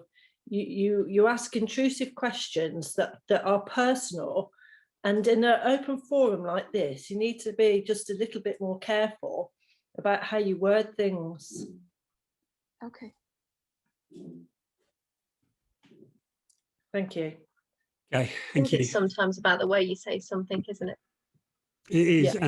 and Fei Wu, it's not the first person that's told me that they've felt uncomfortable with intrusive questions. Okay, right, we're going to go to breakout rooms. So it's really thinking about what's the project, what do you need to achieve that project? If you hear strange noises, it's not me, it's my dog. We'll believe you. He does keep making odd noises. I hope you don't think it's me. The question I was curious to know is, did Stephen really listen to his friend's advice, break up after 12 months every time? Yeah, I think he did. Well, I think he did. I think you take certain things to be true. But we do need to talk, Fei Wu, about your questioning. It makes people feel uncomfortable. So first of all, I'd like to just talk about what level of clarity do you have over where do you go? What do you like? What level of clarity have you gained? And what is the next step for you? I can speak first. Modern neuroscience has already proven that we have no free will, so I don't think we can choose whom we fall in love with. We can choose, and our decisions are based on lots of factors. Most of which are beyond our control, such as our relationship with our primary caregivers in our early childhood, first auspicious interactions, physical attractions, and our values at any given stage of our lives, and our exposure to the people we fall in love with, etc., etc. I don't believe in free will, so I don't think we can choose. Okay. Okay, thank you. Anyone else?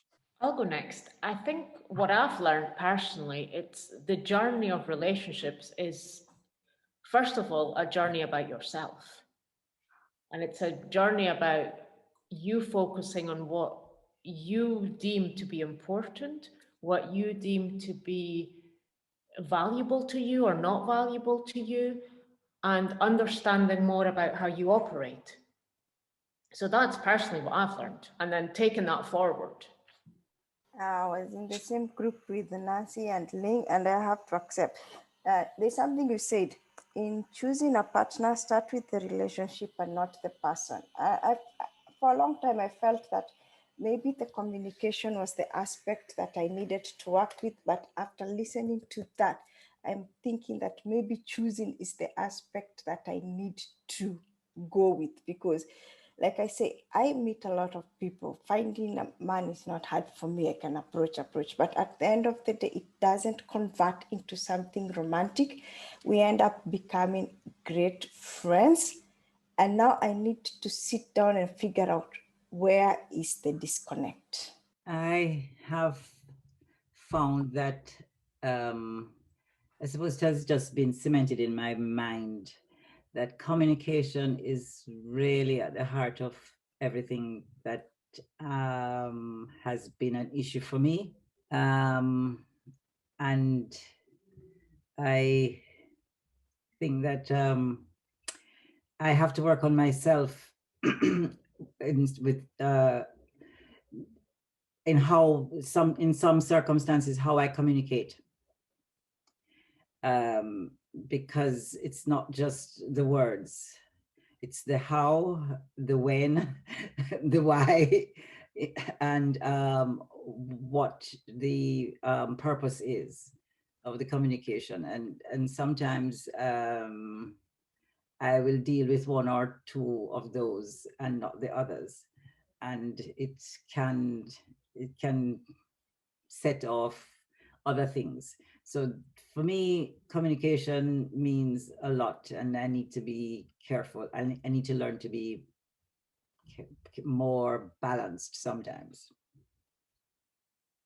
and not let the emotion get the better of me, and say exactly what, because I have been described as being, I can be very caustic. I can chop you off at the knees, which is devastating for any man to be chopped off at the knees. So as long as you stop at the knees. Well, yes, I agree. I'm leaving the best parts still around, you know. So I think just being here and just listening and getting insights has helped me with that. You wanted a certificate. However, thank you. Pass it. What's that? Message space. She did not successfully pass the tolerating messy spaces module. I need to repeat that module. Anyone else? Yeah, I think I've learned that relationships are extremely complicated, and to get it right, there's just so many different elements. I think I've got to work on myself a little bit like Sandra just said. I think I'm a little bit like that. I perhaps, maybe say things not always at the right time. I think that's my nature, and don't know if you can always change your natural self. But yeah, I think, and I'm going to learn to leave relationships when the red flags are showing. Yeah, well, I think relationships are really an extension of you.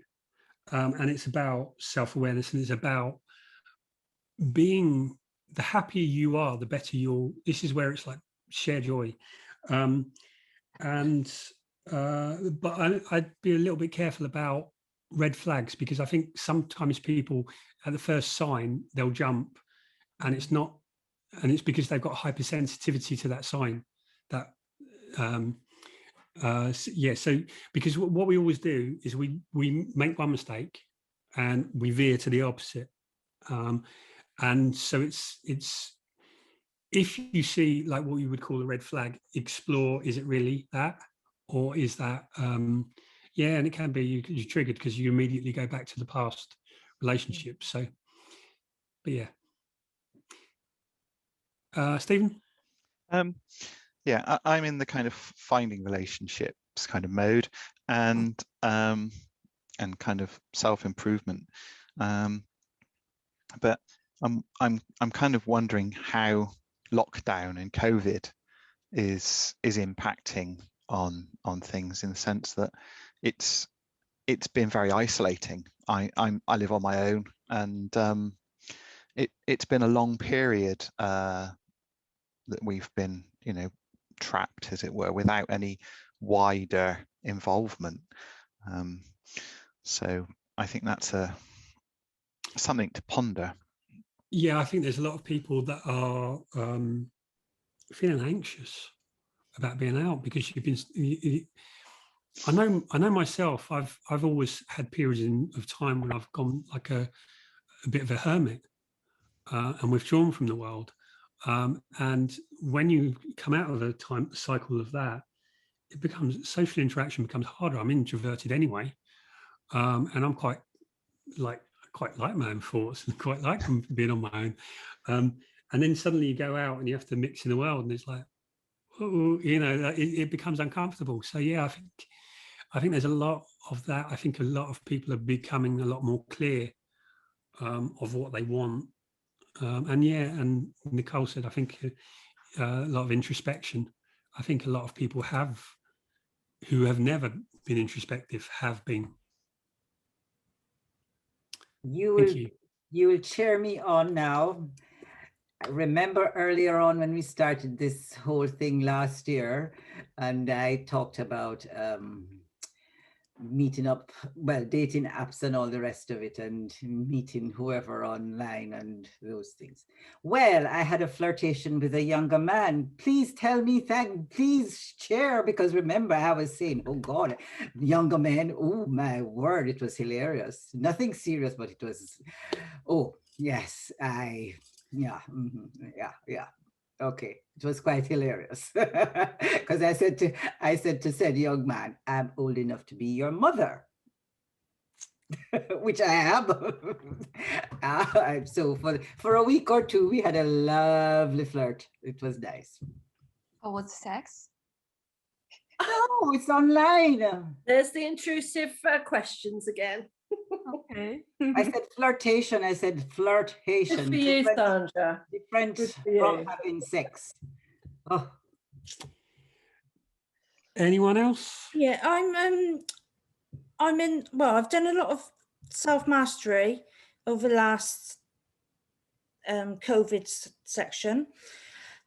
So that's been really good for me. So I'm now in sort of like the finding part, and maybe choosing, but it's how to go about the finding part that's the part for me, because I've done all the dating apps over the past, and I don't find them sort of too good to be honest. I'd rather sort of be in the present with somebody, as in doing like groups and things like that. So I need to find the groups that I'm interested in. If somebody else has got like-minded groups as well, and which will then in turn have the same sort of communication as myself, so we can then have something in common to go along with, although that doesn't really matter so much. You don't always have to have something in common. But yeah, so I've done a lot of, with the self-mastery, I've done a lot of healing already, an awful lot of healing, which has been a huge thing for me. So yeah, that's about where I'm at, really. Okay. One thing I would challenge, and not directly here for you to make a decision, but I hear a lot of people say that they don't like dating apps. And I think dating apps are set up to use the default framework. And if you use them without thinking about it, it's going to take you in a certain direction, which I think happens in dating apps. But I think if you come to the dating app differently, you can get a different response. And if you get negativity, that's just a filter, because it has all of life. So I think I would say if you can figure out how you get past the dating that and use it so it's better for you. That's the quickest route. What can happen in the groups is fine, but you get less people. And also, I think what you introduce is, it's not as clean, as in you go to a dating app, you know what someone's there for. And on a group, it can get a bit more muddy, in the sense of you're there for this thing, but are you really there for that thing? So it's just about being clear, and that's, you can do either way. It doesn't matter. You don't need dating apps. You can meet people without them. And one thing I say to people is, if you're really clear, go to your friends. I'm looking for someone like this, like this, like this. Who do you know? And if you have a lot of friends, because one of the things we talked about is what's in your neurology. If you're uncomfortable, so like most people would never put a poster of, I'm looking for this, this, and this. Most people would never put a poster, and it's because the embarrassment is bigger than not finding someone. And so if you have less inhibition, it's easier, if that makes sense. But I think if you can use them, dating apps are really just simple, because everyone's there, it's clean, everyone, you know who's looking, but just don't use them in the way that they want you to use them. And just, all it is introducing you to someone. Someone might be a scumbag, someone might be a nice person, but not for you, or it might be ideal person. And it's what you bring to it that makes more of a difference. Not that I'm here to sell dating apps, but I just think it's easier. Sometimes it's the only way to meet someone, isn't it? I think when you get to a certain age group, that's why I challenge, because otherwise you go into this group and you go into this group, and I think groups are great if you're really interested in that, but it can be, okay, I'm in this group, but no one's there, so I'm going to go to this group, and I'm not really interested in this group, but I'm looking like, oh, is it him? Is it her? Is it, and that's what I mean. It's not clear and it's not clean. And whereas just being more direct is simpler. Probably needs a little bit of help with the profile. To be honest, a profile is more important for a man, but really, most people are too explicit, as in, I don't want someone like this, I don't want someone like this, I want someone like this. All you want from a profile is really 2 or 3, if you think about 2 or 3 characteristics of you, and then get 2 or 3 stories that show that characteristics, because most people tell rather than show. So if you make the story, the story tells you, and then something that makes someone connect. So a question, something that makes something super easy. So I think first is to remember you're connecting on fun, then emotional commitment, then partnership. So all you're trying to do is find someone you can have fun with. If you can have fun with them, maybe you can have an emotional connection.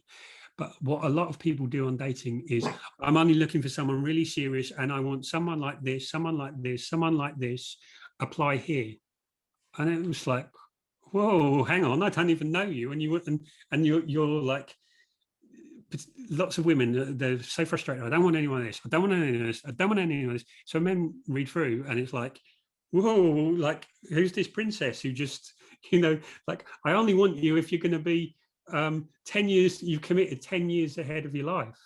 Job application. Sorry? Like a job application. Yeah, it becomes like that. And men are like, oh, for fuck's sake, like, who does she think she is? Connect. You connect and then you talk. And if you can connect when you talk, lets people let their guard down, then you see. But most people are that I only want someone who wants a serious relationship, no hookups. It's demanding too much. All you want is a conversation. Although I think it's good to put it clear if you don't want hookups, because then people might have not good expectations. Like, I'm just not gonna hook up with anyone because I would never enjoy it. All right. So I think this is a male-female difference. Yes. When you say no hookups, like, why do you need to say that? If you have, like, I'm not going to hook up.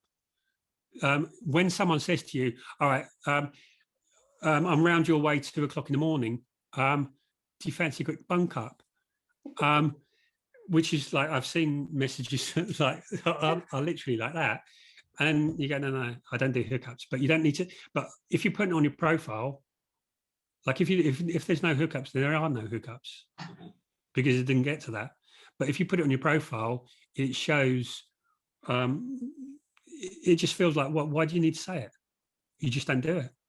Because a lot of the women that have no hookups do hook up, and so it's depending on how good looking the man is. So the whole thing of saying no hookups it just brings negativity into it. You don't need to say it, just don't do it. How about hello? Let's start our love story. Hello, let's start our love story. That's the relationship. I've had that. Once upon a time. No, but love story, I mean, you don't just love. I don't even know what you look like. And we're going to start a love story. It's ridiculous. You know what? I had someone approach me the other day, and I think I messaged them back once, but I was sort of being polite about their exuberant approach, let's say. They were sweet, they were lovely, they were endearing, but bloody hell were they full on.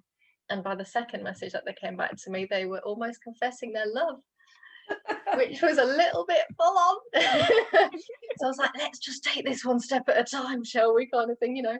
Lovely, but, you know, chill out. Let's, you know, relax. Nicole, I'm sorry. Do you not enjoy them being full on? I don't mind someone expressing themselves. I did write a message saying, you know, people express themselves and they can be very endearing and warm, and I say it's sort of close kind of thing, you know, connect quickly. That's fair enough. That's who he is. I'm not going to, you know, put him down for that. But to be putting words in like love, and I no longer need to search because I found you, and that kind of thing. Yes, and so shall I go on? Shall I go on? I think the problem there is you can't like believe it properly. Like, it needs some time. You know, it just sort of shows a little bit about their psychology, and yeah, I mean, he doesn't know me. You don't know me. You can't say you love me. Sometimes it's because they're desperate. And sometimes it's because so many people have no hookups. I'm only looking for a long-term relationship.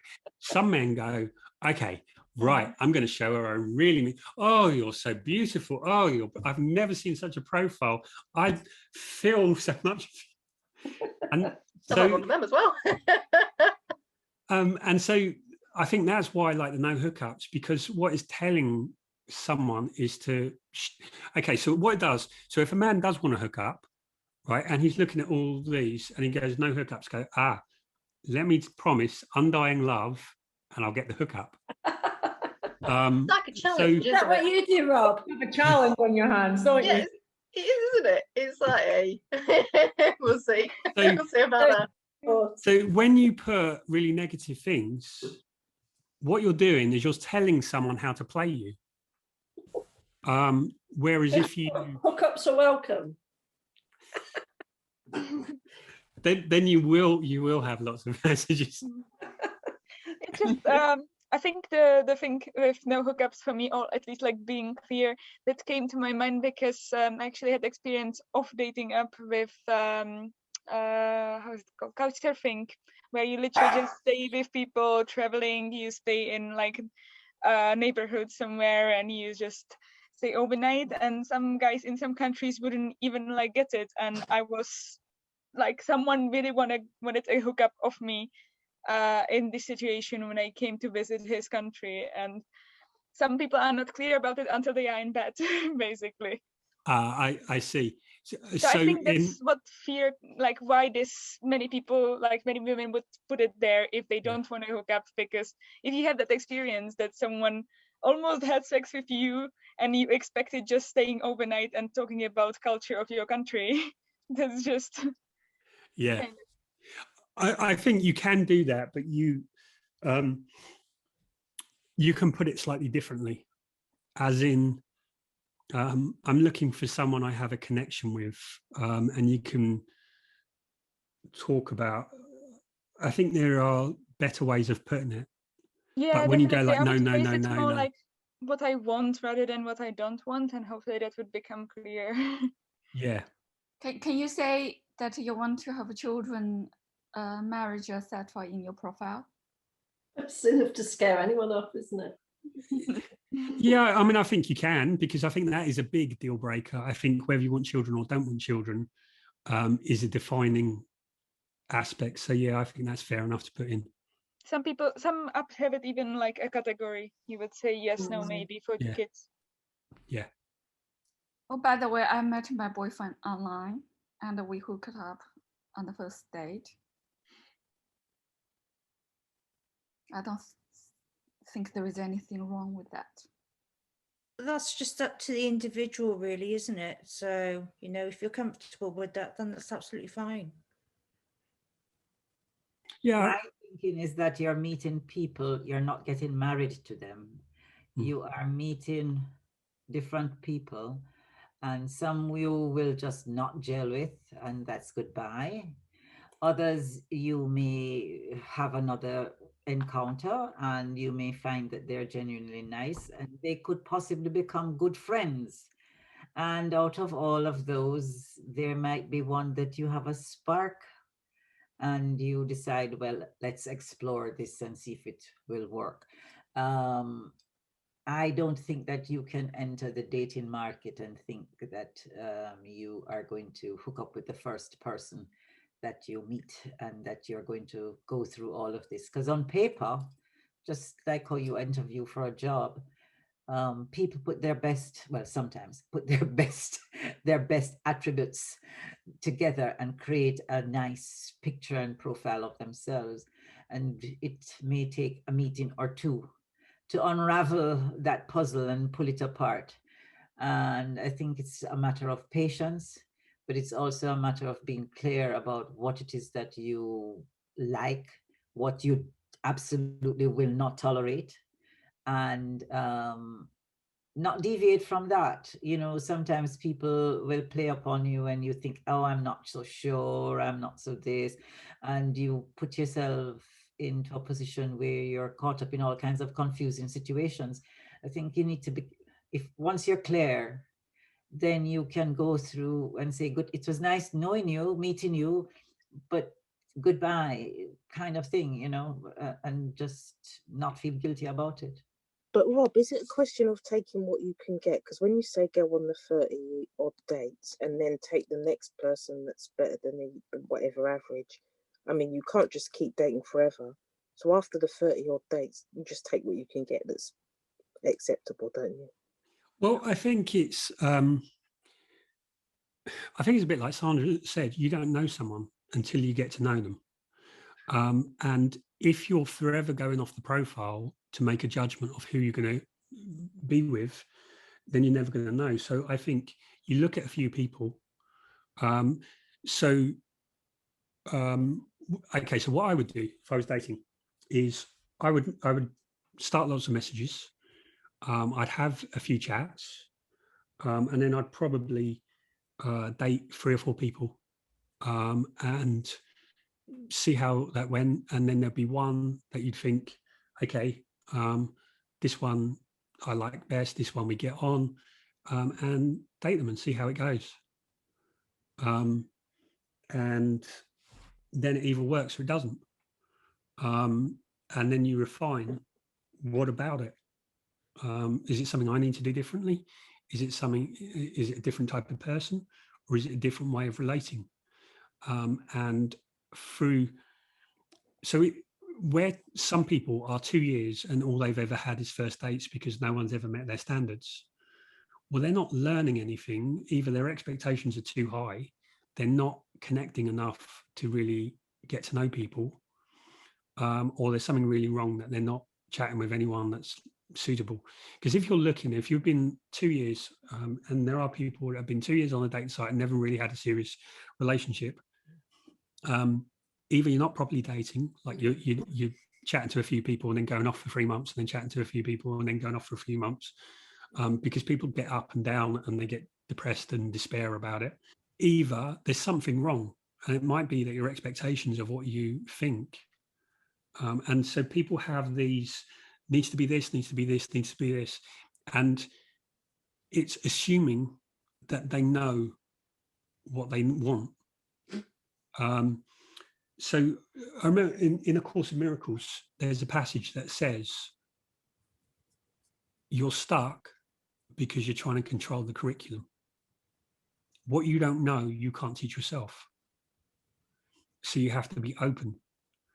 And so if you go out and you try dating with different people, you learn about yourself, you learn about them, you learn about what you want. But if you assume that you already know, and then you complain that there's no good men, no good women out there, it's because of what your expectations and reality. And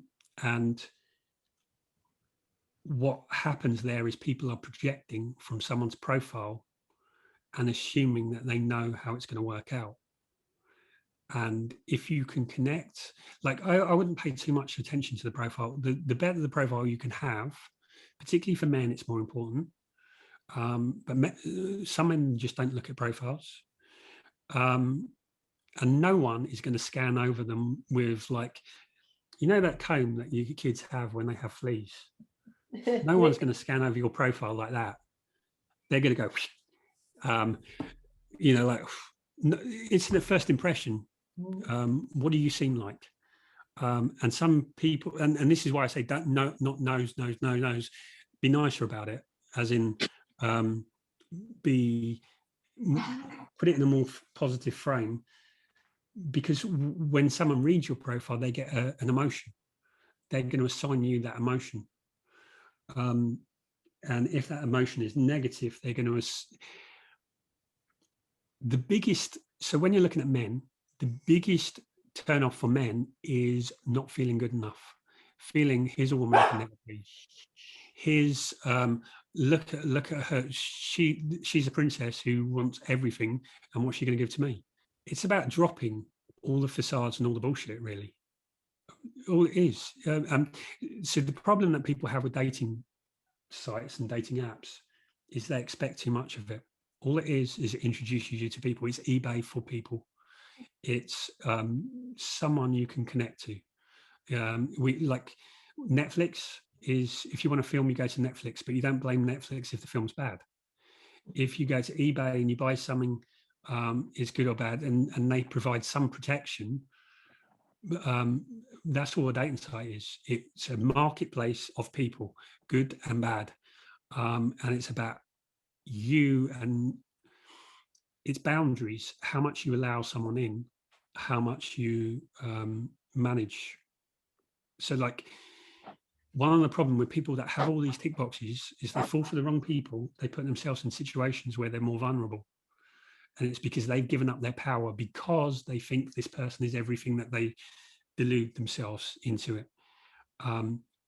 So it's just a person. Just get to know a person. And it doesn't matter what their profile says, get to know the person. And sometimes people have shitty profiles and they're good people. And it's because they don't know how to express themselves. And so what happens is there's lots of men never get dates. And it's because they're shit at expressing themselves. They're really nice people, but they have this expectation of what women want. They're scared of women. And so they can't ever connect, and they would actually be better partners for most people. The men who are too smooth, too attractive, are practiced because they know how to get the result, and because they know how to get the result, they know that they can always get the women. Ignore the men parked in front of the jets and the Lamborghinis and the yacht out in the harbor. Think of the ordinary gentleman. But I was going to say, though, some time ago, we had a discussion where we were talking about, yes, what we're looking at, looking for on the apps. But at the same time, we need to be aware of who we are and what we bring to the table, because we are always having these lists of what we want from others. But what do we have? What somebody is also looking at us. What is it that we have? And we need to be clear about who we are and the things that we have to offer to bring to the relationship. It's not about just us shopping, you know, looking with an empty trolley and filling it in the supermarket. Yeah, 100%. And I think as long as you know your boundaries and you know how far you're prepared to go and what you want from everything, and you're prepared to, like you said, go with an open mind and go on those few dates, and if things aren't working out right for you, then prepared to tweak things as you go along, then I think things will be right. You know, it should work out within that year or so. Somehow I should be able to get a date somehow, a relationship from it somehow, somewhere along the line. Yeah, I think that's really critical. You need to know what you want, but you also need to know what you bring. And I think one of the problems people have is they veer from not really thinking that they have anything, because we never see what we have. But the other thing is there's that kind of L'Oreal thing, and it's because I'm worth it. And often that because I'm worth it is empty. And it catches on. I think that slogan catches on because people want to feel like they're worth it, but they want to feel like they're worth it because they really don't feel that they're worth it. And so I think what Sandra's really saying is you really solidly know what you bring, but too many people are I remember reading this thing once of this woman who was furious because this guy wouldn't take her out somewhere expensive. She's going, I know I'm worth it. And she was like expecting this really expensive first date. But I know I'm worth it. Well, you're not, you're a person. Okay, so you have value, but your value is not money. Because if your value is money, then you're just a prostitute. And so there's a distinction between knowing your value and not just emptily asserting that I have value. Because if you say that I have value, like that person who takes how much someone spends on them as a reflection of their value, who they're taking someone else's love as a reflection of their value, this is one of the shortcuts that's screwed up about all of us, that we assume what other people do to us is what we're worth. It's what other people do to us is based on what their outlook of the world, what they want from us, what they see. But our value is from us, and our value is based on something. And so, like, if you really want to get into the dating profile, what are the 2-3 things that you really have? And most people don't generally know it. Like, what do you bring? And people will say, oh, I'm generous or something like that. But if you really know what you bring, that will give you the confidence. That's the confidence of knowing, not in a false way, like I'm worth this. Why are you worth this? Because you'll say it, but it'll feel empty and you won't have the conviction. And then you'll always need other people's approval to make you feel that that's true. And you can never get enough approval from other people. And if you look at people like Nelson Mandela, people, I'm trying to think of someone else, Viktor Frankl, people who've been persecuted unfairly, and yet they knew their value, and it didn't matter, because if you need everyone else to see your value, see you as being positive, then you're fragile. And when you get lots of people giving you that, you'll have a puffed up, like you've all seen celebrities that are full of themselves because of the adoration, and they lose their sense of reality because it's not based on anything solid. And that kind of approval is up and down, whereas real confidence, real conviction comes from yourself, from knowing what you bring. But it's really hard to know what you bring. Some of it you have to see from other people's eyes, of understanding what other people see in you, because the thing that is really you will be natural to you, and you'll think everyone does it, but they don't. Organized?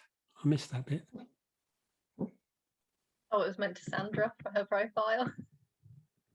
Ah, yeah, I was thinking it would fit. That was to Sarah. No? Yeah, I think Nicole misread it. Okay. I'm tired and dyslexic, don't excuse me. It's S. There's too many S's. There's Sandra, Stephen, Sam, Sarah. Yeah. Safe, satisfied, and what is the other one? Oh, actually, yeah, there's 4 S's. Oh, yeah. No, Exactly. 5. Yeah, 4. Yeah, 4 S's. Yeah. Okay. Well, thank you everyone for this journey. It's been fun and interesting to hear all your experiences and perspectives, and to get a chance to talk about all this. So have a good weekend, and look forward to catching up again soon. I'm not sure about Monday. I've got to go get a puppy. Oh, what So- sort of puppy? Border Terrier. Oh, lovely. David Williams has those, doesn't he? Sorry? But David Williams has got 2 of those. I don't know. Yeah. Mine will be better.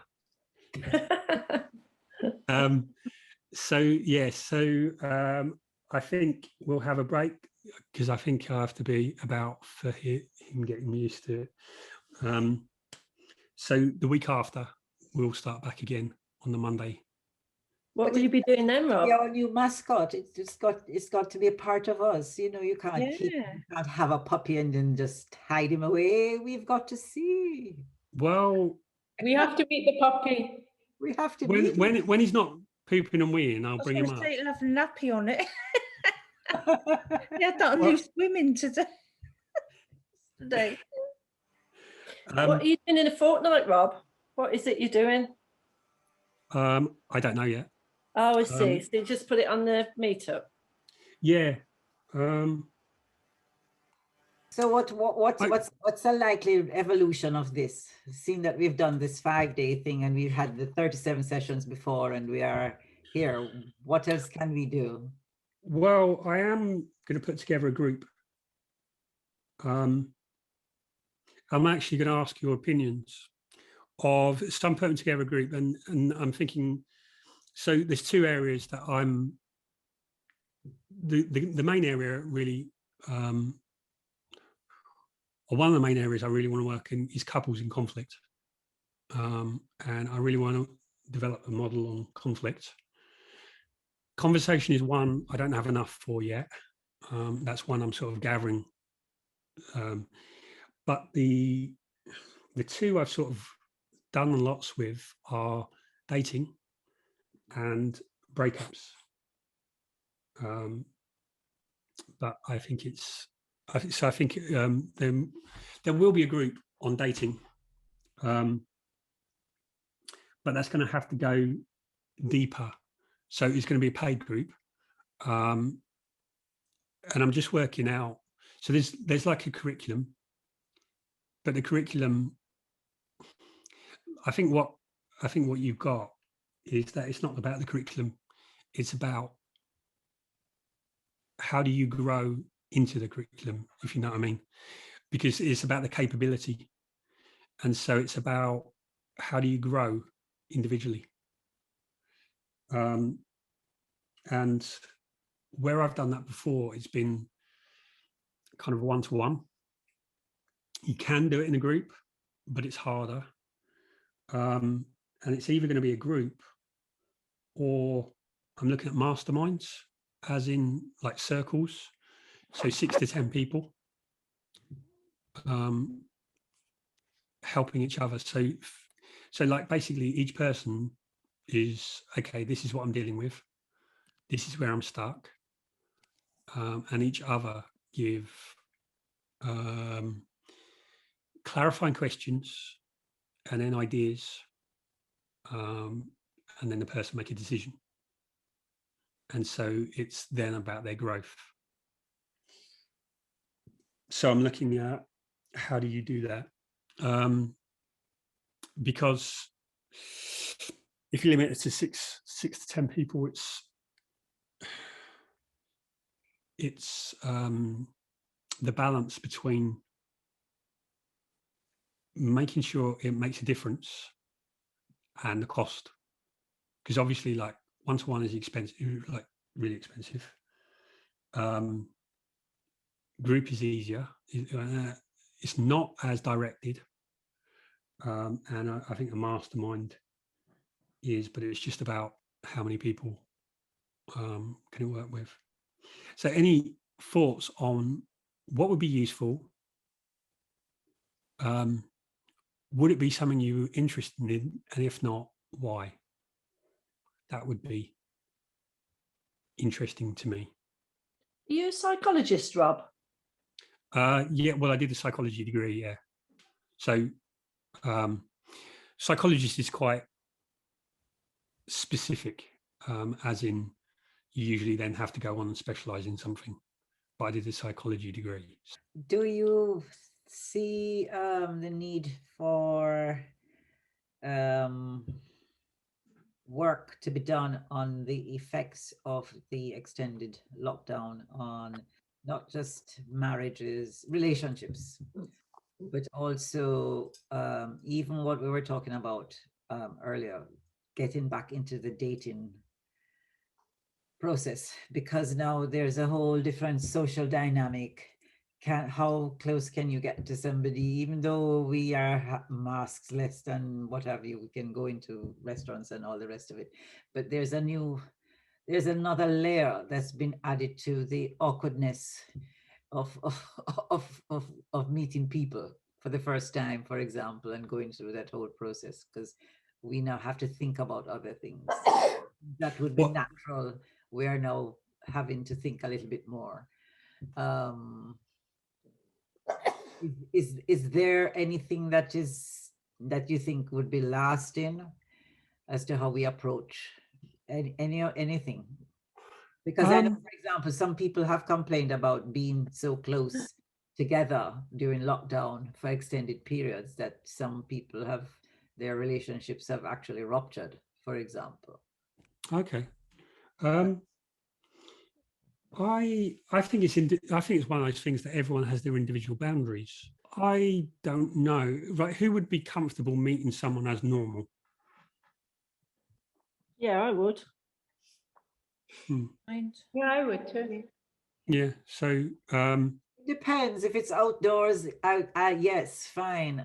But if it's indoors, I'm a bit. Sometime I would be comfortable. Maybe like in a month or two. In other words, I'd be going through, have you had your second vaccination? How long ago has it been? It's going to be no non-vaxxers. No. Exactly. That's what I'm talking about, So it's no longer about, assuming that, yes, you're on the pill and you have brought condoms kind of thing, or are you HIV positive? We have now added, are you COVID free? Show me your NHS app. Yeah. Do you have your app? Right, can I see your last 20? I don't know. It's hard to tell, because if we go through this summer and get past all the masks and stuff, which it looks like it might, with the widespread vaccination, I think things will get back to normal within a year or so. If it doesn't, I mean, it's quite early to not know. Personally, like I wouldn't. There's a level of how careful you can be, and I think I was just like I can't be any more than that, and just like I'm to a certain Add it to your extent profile. careful. Just add it to the profile. Sorry? Just add it to your profile on the app. Bring your mask. You can do, or even just like you can have that in conversation. Yeah. I mean, I've had my 2 vaccines, I'm all right. I was really surprised last summer because when I went back to my home country, it was very interesting to observe how here everyone was really cautious, and there it was like 3 months of lockdown, and then suddenly everything went back to normal. And I don't know quite what was the cause. I think different mentality maybe of the people, but I think it would go quicker than we expected back to normal. I think humanity is surprisingly elastic. I think it's quite natural to just have that sort of contact with people. Yeah, and I think a lot of people are craving it. There are a lot of people that have been isolated and want to be more involved. But I think there's lots of people that meet. I think people are different. Some people are more. Good night, Nicole. Some people are more wary. But again, that's one of those things that's in your operating system of everyone's individual. I think there's lots of people that are. Yeah, I think if you look at pubs, there's loads of people out in pubs. Quite happy to be. I think there's lots of people that avoid it, lots of people that do, and it's where in that spectrum are you most comfortable? And again, it's just something that you find from trial and error.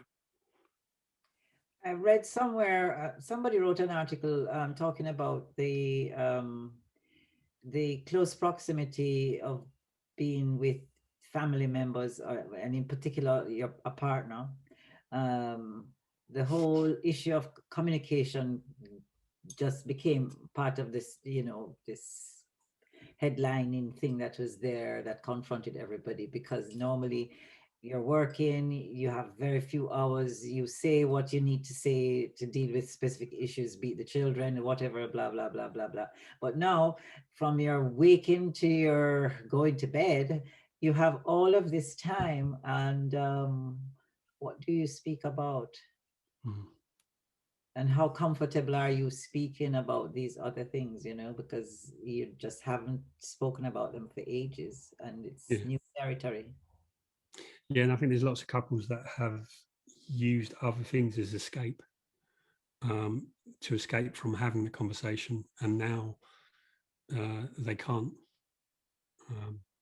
or particularly in early lockdown.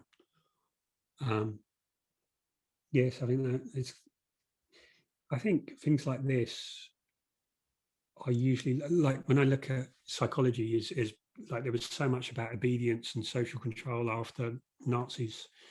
And then there was someone was killed. Kitty Genovese was killed in New York, and it was like she was screaming out for 2 hours for help, and no one came to her help.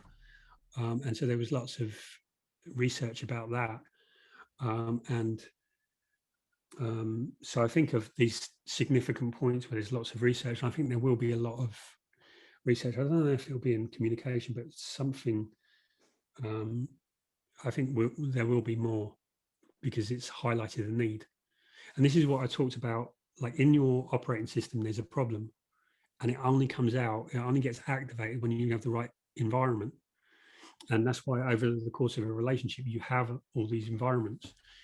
And so as our collective psyche, we get to see that from incidents like this and experiences. So I always think most things are generally positive, and I think even when it's negative, it becomes positive afterwards. and sometimes we have to have the negativity to have the positive after. I think Trump has done lots for this whole polarization. I think this whole cancel culture is, all of these things are putting all these things that were hidden and exploding them out.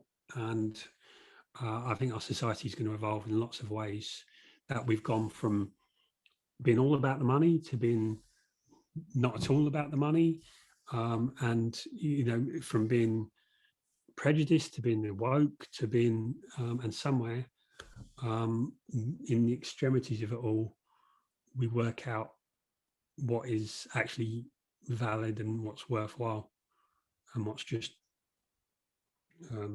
either ignorant or dramatic.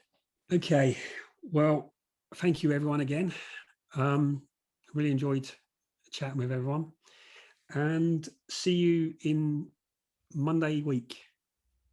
Does anyone have any particular, I have some ideas, I can't even remember them off the top of my head, but any particular topics that you would like to? How to toilet train your puppy. I'm hoping it'll be done by then. My boy is 12, and he's what is it? Snitz? No, he's a wire-haired mini dachshund.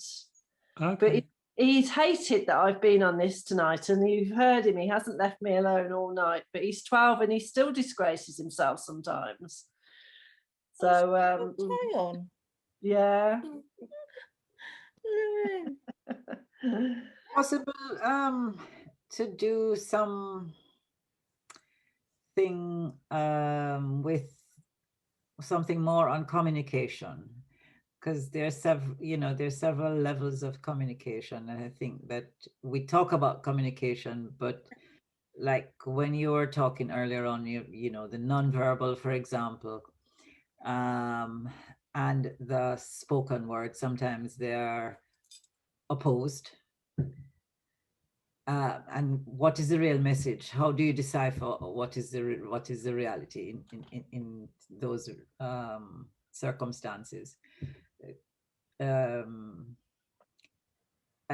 Is it subconscious? Is it conscious? In other words, are you deliberately confusing, misdirecting? How do you rectify that? How do you, in other words, it's being honest with all the forms of communication, so there's clarity in the message. Yes, I kind of know. So there's a couple of things. One is there is what's his name? Zeldin. Someone Zeldin wrote a book, Conversation, and it is, and he talks. He's a Oxford professor, Theodore Zeldin, and he has these events, and he decided that what was really important is your perspective, which is kind of similar to what I had, which is probably how I came across him.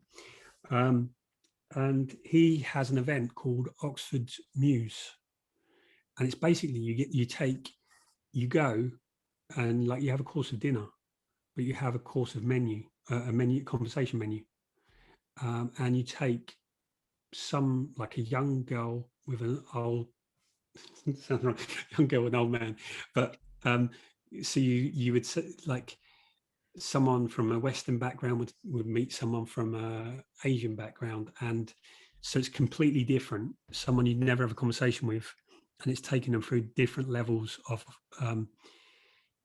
teaching people to be open and just have those deep conversations. And then there's also, I've been doing some like training of how to have conversations, and Joe Hudson has this formula of vulnerable, impartial, empathetic, and wonder, and coming to the conversation with that. And it's about how do you have those conversations by staying in those states. So I'm looking into it, and I think it's more experiential, which is why I try to get it into conversations in the breakout rooms so that people would have that. So yeah, it's something I'm thinking of doing, some kind of event, but I haven't yet got like my twist on it, because I don't want to just copy what someone else has done, but I want to merge those, and I don't quite have it. I'd like to get so that you can have a conversation with someone else, being able to get deeper into yourself and being able to express it, because the more you can express it to one person, the more you can express it to someone else, and the more you speak it out, the more you'll understand of yourself. So yeah, it's something I'm aware of, but I don't think it's intellectual. I think it's more experiential, and it's creating the right atmosphere. And this is where I'm talking about context. If you create the right context, people will have the right conversations, rather than trying to intellectually understand it, if that makes sense. Yes, and I think your emotional,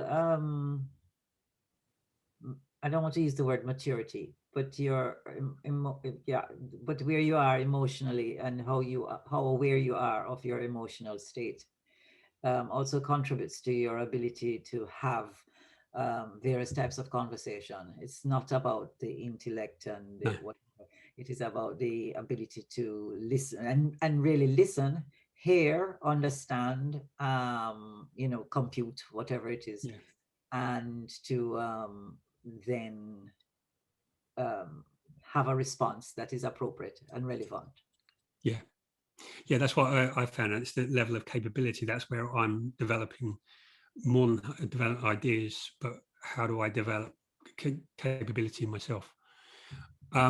Sam? I was just thinking about future sessions, and what's been really beneficial for me is like earlier when Julie really made herself vulnerable and opened up to the group, and then we could kind of understand the theory in a more kind of lived way. So that's really helpful for me, and I wonder if in the future we could do something a little bit more like that. I'm not saying everybody has to bring everything, air their laundry, but it's just really helpful to put the theory and the knowledge that you're giving us, and actually then link it and go, oh yeah, actually that means that I can understand that now. Yeah, that's really what I'm looking at in a group. But one of the problems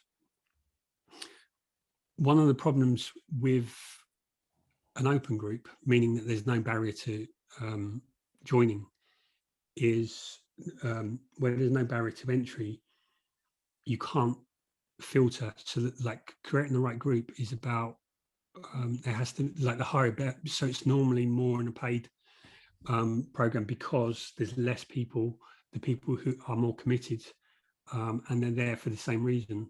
Whereas if you have people with all kinds of different, it's not about giving the dogma, it's about giving perspectives, but it's got to be within a certain band. With, it's when it's completely out, it doesn't create the right atmosphere. Stephen? I think what we've done a lot is a lot of classification, a lot of words and a lot of ideas, which is great. I'm just wondering if there are any tools, if that makes any sense. I mean, there's the idea of being engaged or involved in a relationship, but having those sort of discussions with somebody else doesn't necessarily. Am I making sense? Do you see what I'm getting at? Yeah. I'm kind of like, is there like a checklist of like every month you should be looking at doing this, or at some point? Do you know what I'm saying? It's like something that you could actually take away as a project, not a project, but something concrete that you could then drive things forward with for individuals. Yeah. I mean, maybe that needs to be developed. Maybe it doesn't exist, and maybe it's something that people can collectively propose. But it's just an idea. So really, what we're doing here is the level of clarity. And the clarity is really seeing, it's opening your mind. But so the next levels are like, why I would do a group is for where it's more closed, that's about training, because that's about training capability. So the tools and things like that come in, that's what develops the capability. So tools would be, so tools that like the structure, there's a structure, so it needs to be practices that so that you develop. And that is capability. And then the competence, the tools would probably be more the competence. That would be the skills. So they're there, but it's just first it's clarity, then it's capability, then it's competence. Okay. Couldn't we work on building a general framework though, as a kind of a project? What framework of?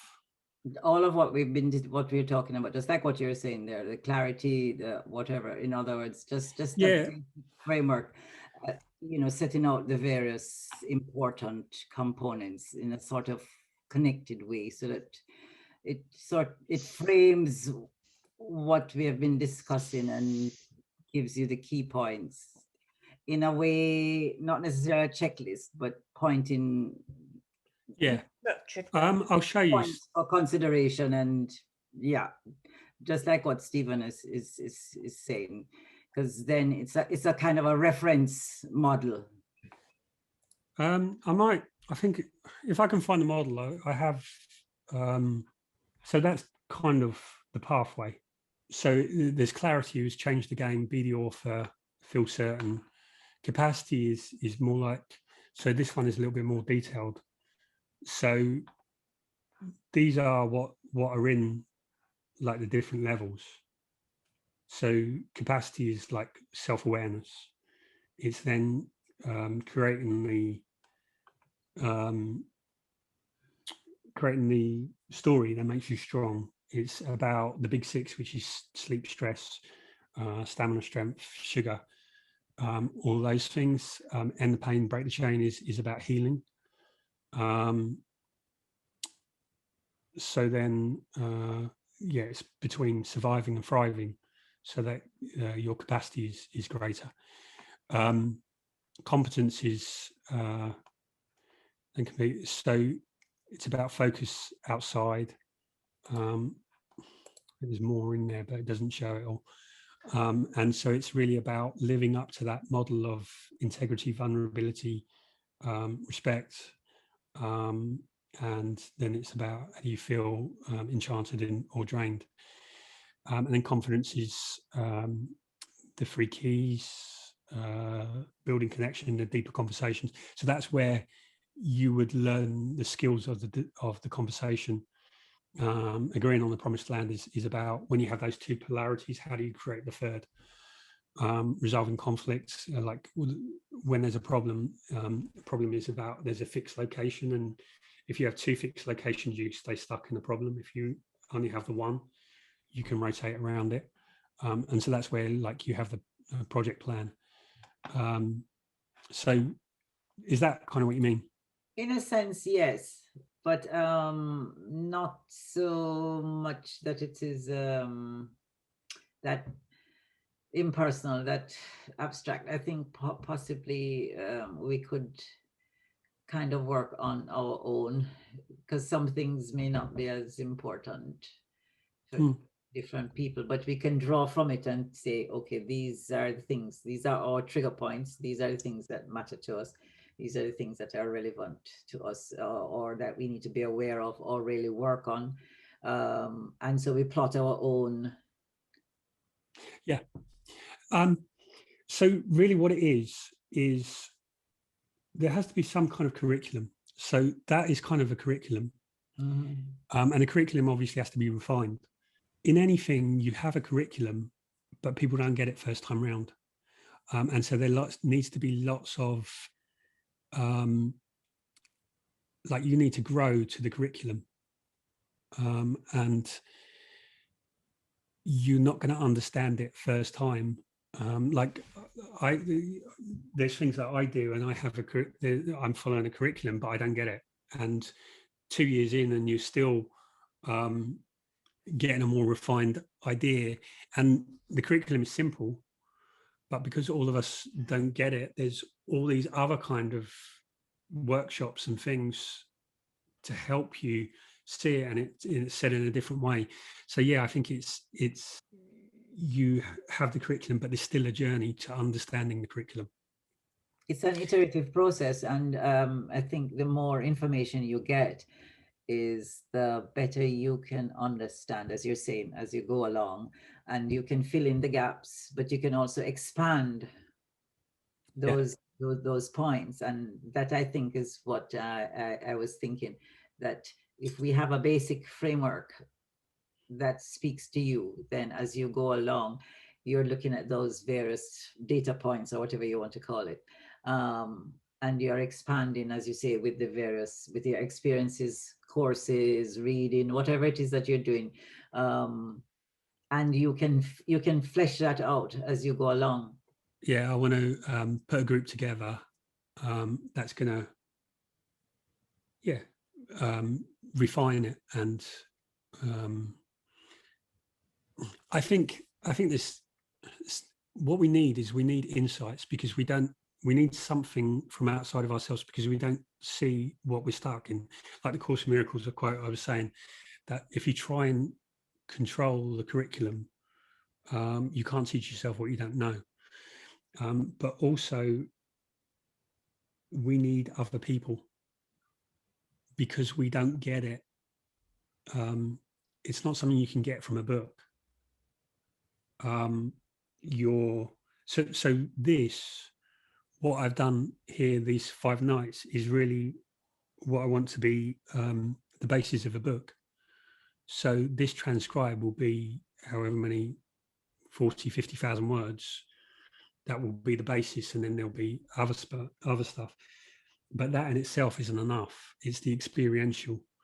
And so what we need, so this is like the thing I'm thinking, like you can be coached through it. But I think that's a problem, because I think people look at the coach has the answer, or the coach is the one that leads you to the answer. Whereas I think in a group, it creates a slightly different dynamic, if that makes sense. Aren't you just the guide, though, and you come to your own conclusions out of what that curriculum is?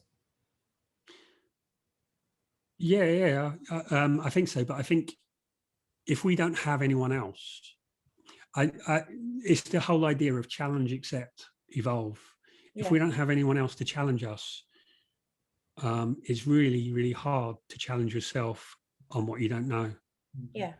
And also there's the thing of acceptance, is that when something's new, it's scary to do. And you can get a little bit of strength from others. Yeah. So yeah, it's finding the right dynamic of that. And also getting help to fill in some of the gaps that you have, that you don't see for yourself. Yeah.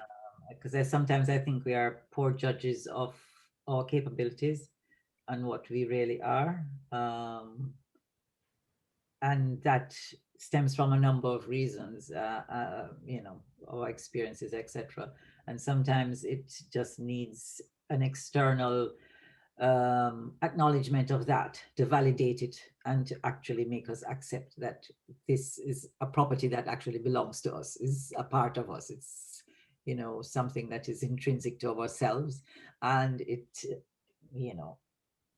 I'm thinking here that it's mainly positive, but there can also be negative ones that would say, all right, maybe I need to work on this, this trait, which is not necessarily the best that has been identified in me, but I need to, it's something that needs addressing. And it's done without that kind of judgment and put down and making you feel less than and stuff. Yeah, it's creating the right atmosphere. Yeah. Because So we might be okay for the majority of it, but there's still that one or two things that needs that little bit of a tweak, that we need that little bit of outside help with to just fulfill the full potential of. Yeah, I want to do this with couples as well, and I want to have different couples, so that, because even the couple is a closed system, because if a couple have a row, I'm right, I'm right, whereas something outside changes the dynamic of what of the context, so they're able to see it more for good and bad, in the same way that we don't see our positive aspects, we don't necessarily see our negative. And it's understanding that we're not going to change the negative, but there's a spectrum of the negative, so that you're never going to become positive of what the negative is, but there's a range. So there's one exercise that if you do, like, or you take all the things that you're criticized for, all the worst aspects. So I'm aloof, I can be arrogant, aloof, arrogant, indecisive, and I'm never going to be decisive. I'm never going to be the warmest, most engaging person. I'm never going to be whatever the opposite. But what that means is, so the aloof becomes more detached, the indecisive becomes, I can't remember, but it's about analytical or something like that. You weigh things up. You weigh things up. Yeah. So yeah, yeah, that's like the creativity of having lots of options. So it's understanding the things that at my worst, I'll be those things, but at my best, I'll be these. And then it's that you have your unique aspects, that you bring something different to everyone else. But on the other hand, too, your positives, you need to learn to treat them with some amount of humility, because positives can be seen to be something that you can use to your advantage, and you can blow them out of proportion, and then that becomes a skewed version of yourself, and maybe not necessarily the best of yourself. And I think it's also learning how to have respect for our good points and use them to the best of our ability, but we are not conceited about having these good points, these attributes. We are responsible, we use them responsibly. And so we don't give the wrong impression to people, but we are confident in our use of them. I am always, there's a difference between confidence and arrogance, and that's something that we need to learn to accept, because we are all taught that modesty, we need to be modest about things. But I'm not saying that we're to brag, but we need to own that we have these attributes that are good, and they stand us in good stead. And I think are guilty about it. They act very guilty about it. They don't want you to say anything. They don't want to acknowledge it, because they think that they are, arrogant, or they're overconfident or something.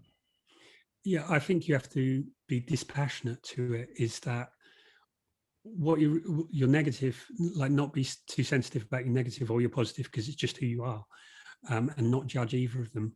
I like Elizabeth Gilbert's stuff. If you've ever seen Big Magic or read or seen her TED Talk, and I really like, she brings up the idea of, like, the ancient Greeks, they didn't believe, like, they had a daemon, like Socrates had a daemon, and his great work came from his daemon.